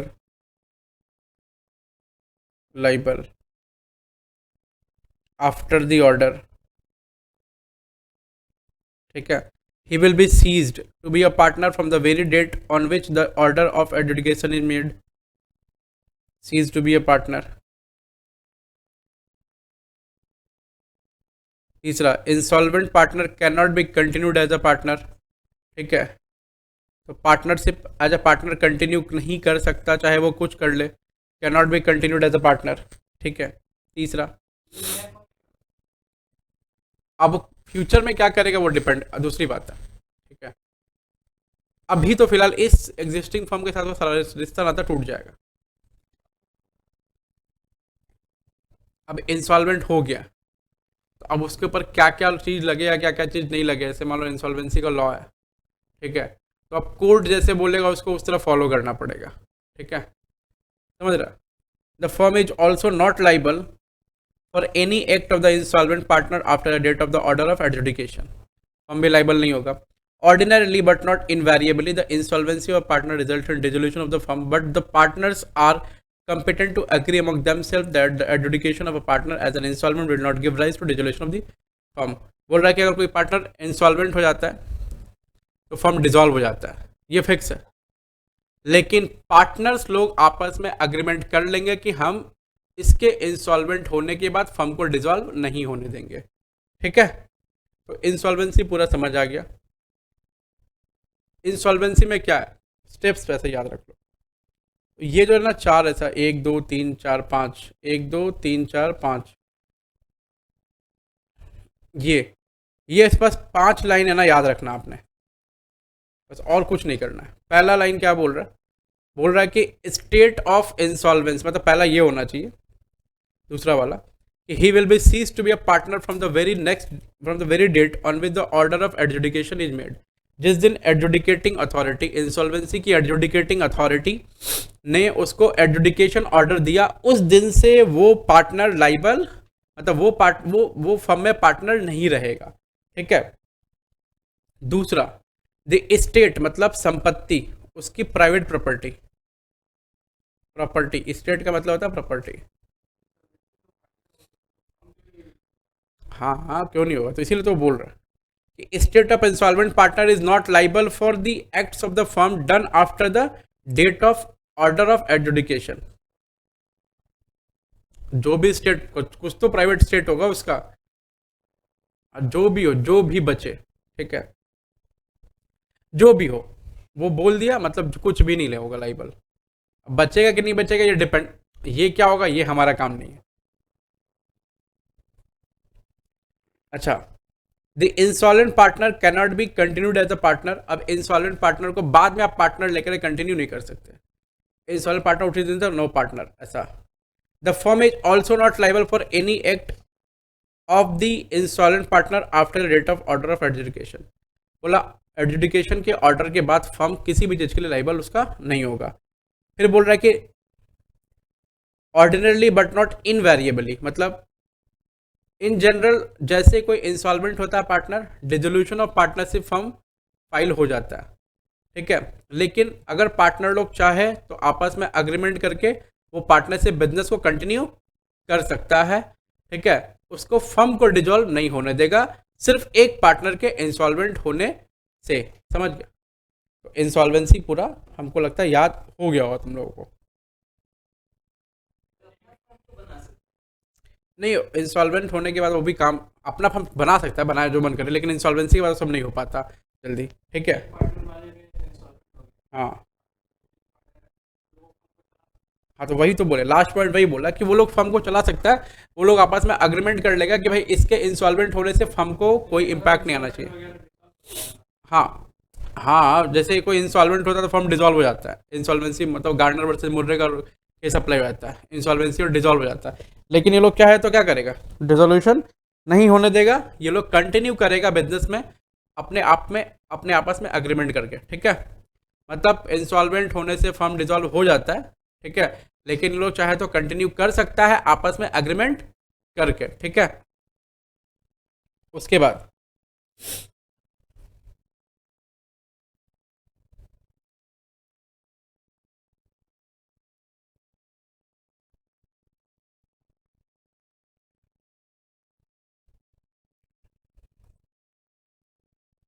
section number 35 बोला कि अगर कोई partner मर गया, ये और भी simple है। आप जो रिकंसिडरेशन पढ़ देना एकदम सिंपल आराम से, मैं रिकंसिडरेशन के बाद अभी खत्म हो जाएगा 10-15 मिनट में, ठीक है। उसके बाद मैं डिसोल्यूशन पढ़ाऊंगा, ये आज खत्म है, ठीक है।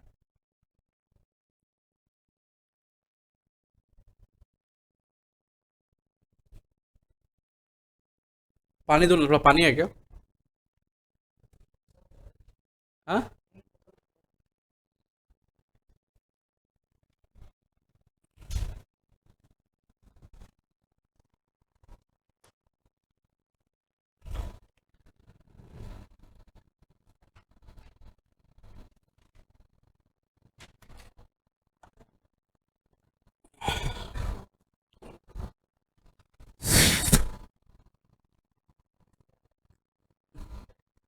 हाँ, अरे कुछ ऐसा लगा कि चला गया। सुनो, लाइबिलिटी फॉर स्टेट, अच्छा समझ में आ रहा तुम लोग को भी? कोई दिक्कत होगा पूछने का में से? जैसे पूछना होगा वैसे पूछ लेगा, फ़ोन आता, मेल आता है, टेलीग्राम आता है। बोला liability of state of disease partner, section 35। अगर पार्टनर मर गया तो उसकी लाइबिलिटी कैसे डिसाइड होगी, ये बात मैं एंड में ब्रेक के बाद सेक्शन नंबर 29 पढ़ाऊंगा, उसके बाद डिजोल्यूशन स्टार्ट करूंगा, ठीक है? हाँ, तो मैं अभी 2-3 सेक्शन पढ़ाऊंगा, छोटे छोटे सेक्शन, ये तो आयम ही हो गया एकदम। अभी देखो ना, तुरंत हो जाएगा। डेथ वाला सेक्शन देखो, जैसे डेथ होता है इन जनरल फर्म डिजॉल्व हो जाता है, लेकिन अगर पार्टनर चाहें तो वो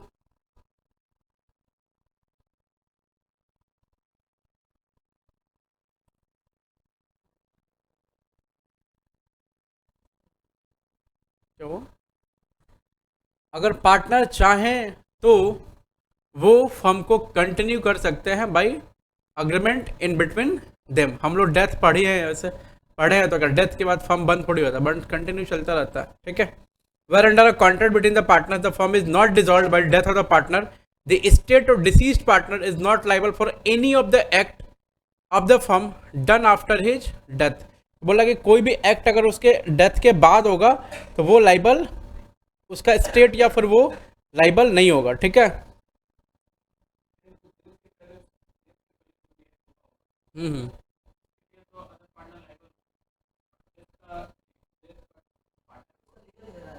हमको पहले पूरा पढ़ा लेने दो, ठीक है? फिर ये क्वेश्चंस लेंगे एकदम पक्का, ठीक है? तो पहला चीज क्या सीखा, जब डेथ होता है, व्हेन द मतलब when a partner is disease, मतलब at a time of death of a partner the firm is what, dissolve generally, but by the agreement between them the partners may agree to continue the firm after the death of a certain partner, ठीक है? एकदम पहला line normal complete हो गया, ठीक है? दूसरा, dissolution of partnership by death of partner is subject to a contract between the parties and the partners are competent to agree that death of one will not have the effect of dissolving the partnership as regards the surviving partners unless the firm consists of only two partners। अगर दो partner रहेंगे तो एक firm, एक मर गया तो firm बंद हो ही जाएगा फिर, ठीक है? Each state of deceased partner may be absolved from liability for the future obligation of the firm। It is not necessary to give public notice, ठीक है, either to the public, not notice to the public or the person having dealing with the firm। अच्छा, अब देखो, अब पूछो क्या पूछना है।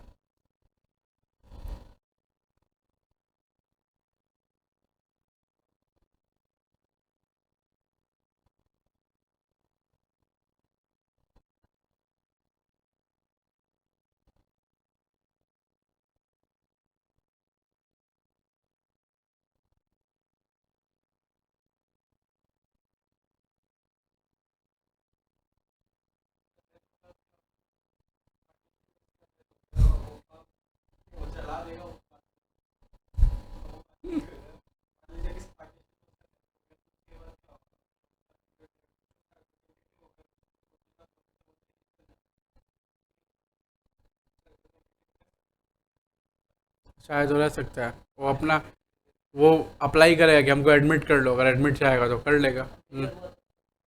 माइनर हुआ तो भी कर लेगा, मेजर हुआ तो भी कर लेगा, डिपेंड करता है। Consent of all partner required as per section 30 and 31, अगर माइनर हुआ तो। Admission is always subject to section 30 क्योंकि वो माइनर वाला सेक्शन है। आगे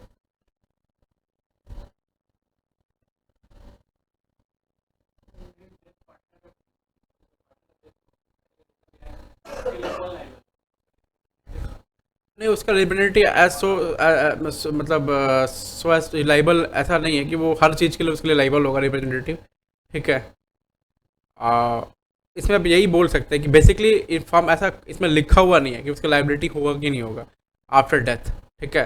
लेकिन ये हो सकता है कि अगर जेनुअनली कोई लाइबिलिटी है उस टाइम पर, तो वो रिप्रेजेंटेटिव जो है वो लाइबल हो सकता है, और सिर्फ उतना के लिए लाइबल हो जितना वो इनहेरिट किया है, ठीक है, और ऐसा कुछ खास नहीं है।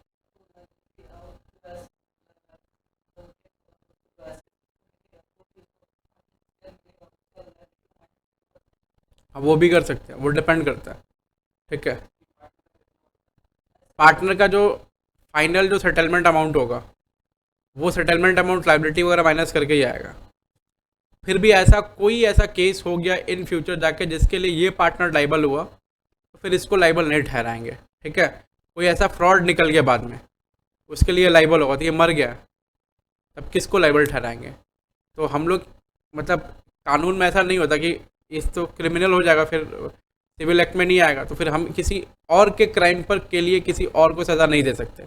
बेसिकली लाइबिलिटी ऐसे ही आएगी। अब कोई क्रेडिटर है, उसका पैसा होगा बाकी, ठीक है, तो वो देने के टाइम पे वो आएगा, बोलेगा हम उससे भी मांगेंगे, तो उससे फिर वो उसका रिप्रेजेंटेटिव नहीं देगा पैसा, ऐसा करके, ठीक है।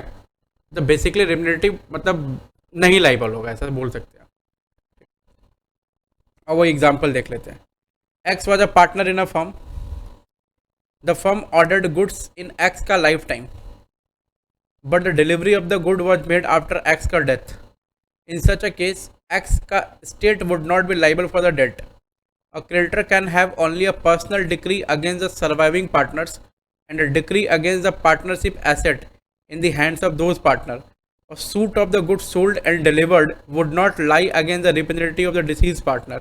This is because there was no debt due in respect of the goods in X के lifetime. तो वही बोल रहा है कि उसका रिप्रेजेंटेटिव लोग लाइबल नहीं होगा क्योंकि डेट ड्यू नहीं था एक्स के लाइफ टाइम में। आप बोलेंगे डेट अगर ड्यू रहेगा एक्स के लाइफ टाइम में तो क्या होगा? जब सेटलमेंट होता है ना तो उस समय वो फाइनल सब कुछ हो जाता है, ठीक है। तो उस केस में डेथ वाला पार्टनर लाइबल नहीं होगा बेसिकली, और उसका रिप्रेजेंटेटिव लाइबल नहीं होगा। तो डेथ में आप यही समझ लो कि रिप्रेजेंटेटिव भी लाइबल नहीं होगा। तो 99% केसेस में नहीं होगा, ठीक है। ऐसा कुछ हुआ लॉ में टेक्निकल एरर के चलते, कोई लूप होल रहा उसके चलते वो लाइबल हो गया तो हो गया, ऐसा लाइबल नहीं होगा, ठीक है।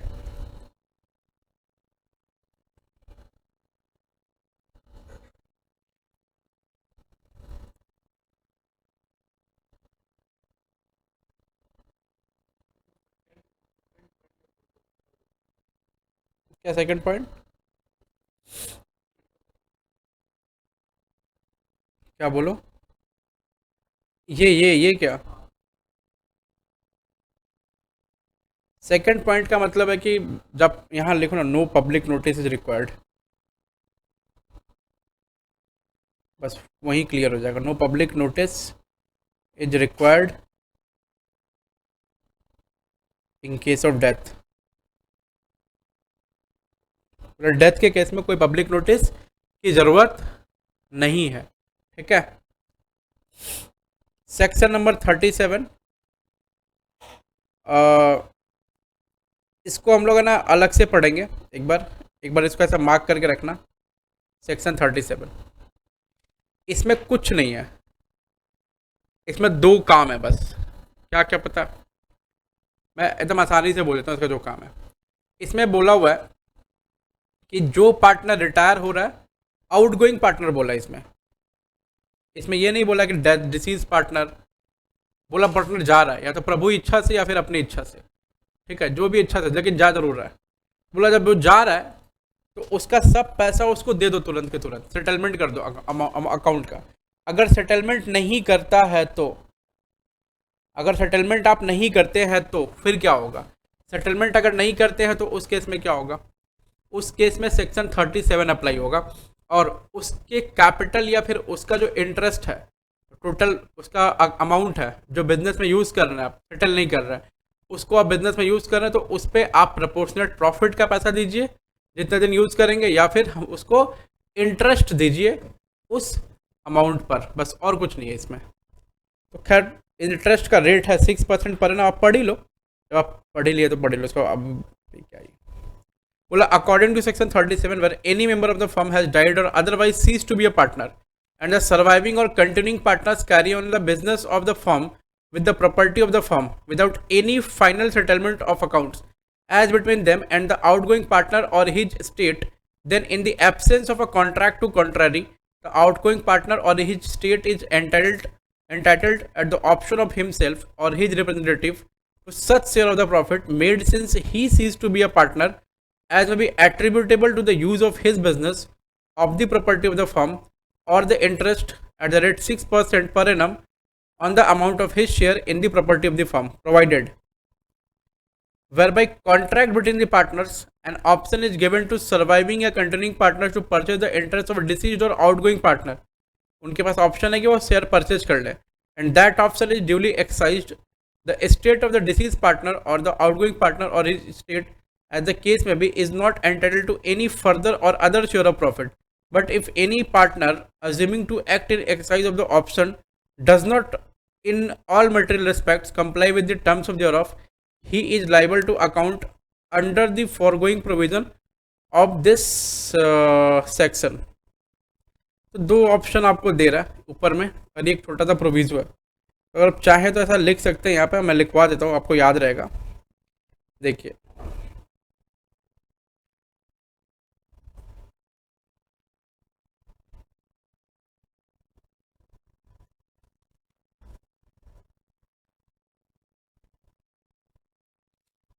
Section 37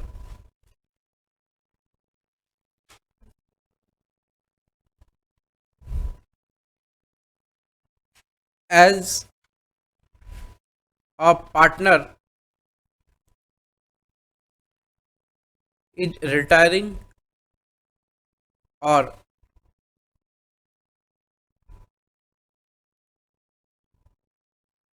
deceased, then the outgoing partner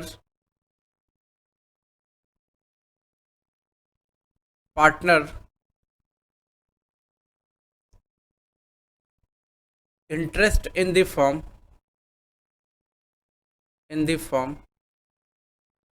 interest का मतलब हो गया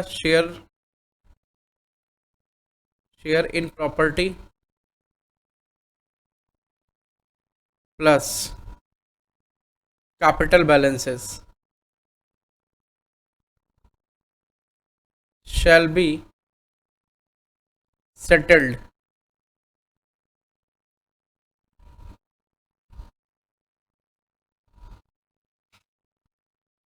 if firm has not settled that partner's account, then उस केस में क्या होगा, then outgoing partner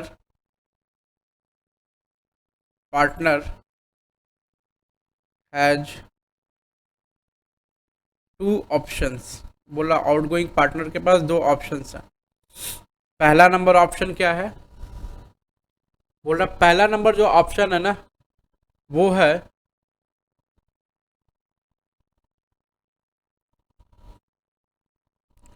proportionate share in profit for the use of his capital and property. दूसरा और interest at the rate 6% per annum on the final balance of the outgoing partner.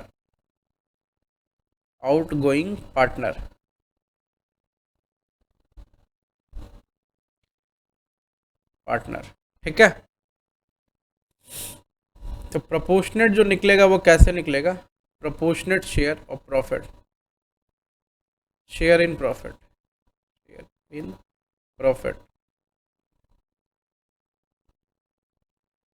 total profit earned into capital of outgoing partner divided by total capital employed.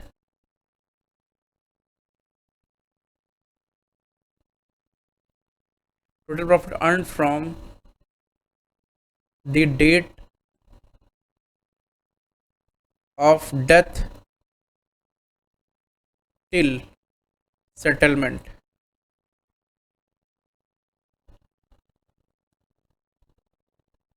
हाँ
क्या हुआ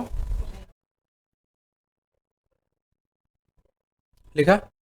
okay तो section 37 भी आपका अंत हुआ उसका, और कुछ है नहीं। आप इसका ऐसा हम लोग एग्जाम्पल पढ़ लेते हैं।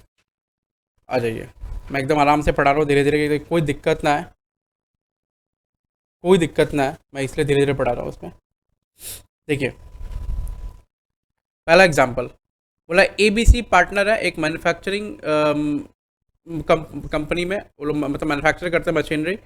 ए इज एंटाइटल्ड टू 3/8 मतलब 3/8 of partnership property and the profits, ठीक है। ए बिकम्स बैंकरप्ट हो गया। अच्छा बैंकरप्ट वर्ड है ना यूज़ नहीं करेंगे, इंसॉल्वेंट वर्ड यूज़ करेंगे, ठीक है। आपने बैंकरप्ट वर्ड यूज़ करा, मतलब बैंकरप्ट वर्ड ऐसा लीगल वर्ड है क्योंकि नाम ही है इंसॉल्वेंसी एंड बैंकरप्टी कोड IBC का, गलत नहीं है, लेकिन इंसॉल्वेंट वर्ड यूज़ करेंगे, ठीक है। Whereas B and C continue the business without paying out age share of the partnership asset or settling accounts with his state। बोल रहा है कि 3/8 का उसका प्रॉफिट था, 3/8 का, वो बैंकरप्ट हो गया, लेकिन B और C कंटिन्यू कर रहा है बिजनेस को, लेकिन A का शेयर अभी तक ये लोग सेटल नहीं किया है, without settling the A's share, ऐसा ऐसा बोल रहा हो, ठीक है। आ जाओ, बोला A's estate entitled to 3/8 of the profit made in the business from the date of his bankruptcy until the final liquidation of the partnership affairs. बोला ए का जो स्टेट होगा ना वो चाहिए उसको प्रॉफिट कब, from the date of bankruptcy till the date of final liquidation of the partnership firm, मतलब उसको पैसा मिलेगा, ठीक है, और कुछ नहीं है ये।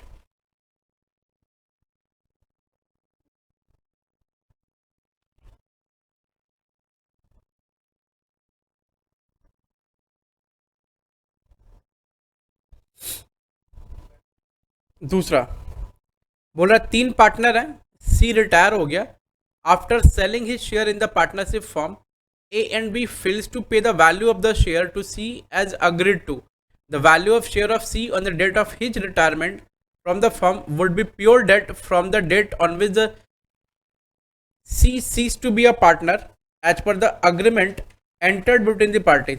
C is entitled to recover the same with the interest. तो बोल रहा है कि पार्टनर रिटायर हुआ, पार्टनर उसको उसका पैसा नहीं मिला, तो बोल रहा है कि वो पैसा क्या होगा सर, वो लाइबिलिटी रहती फर्म की, बस सिंपल सी बात है और कुछ नहीं है इसमें।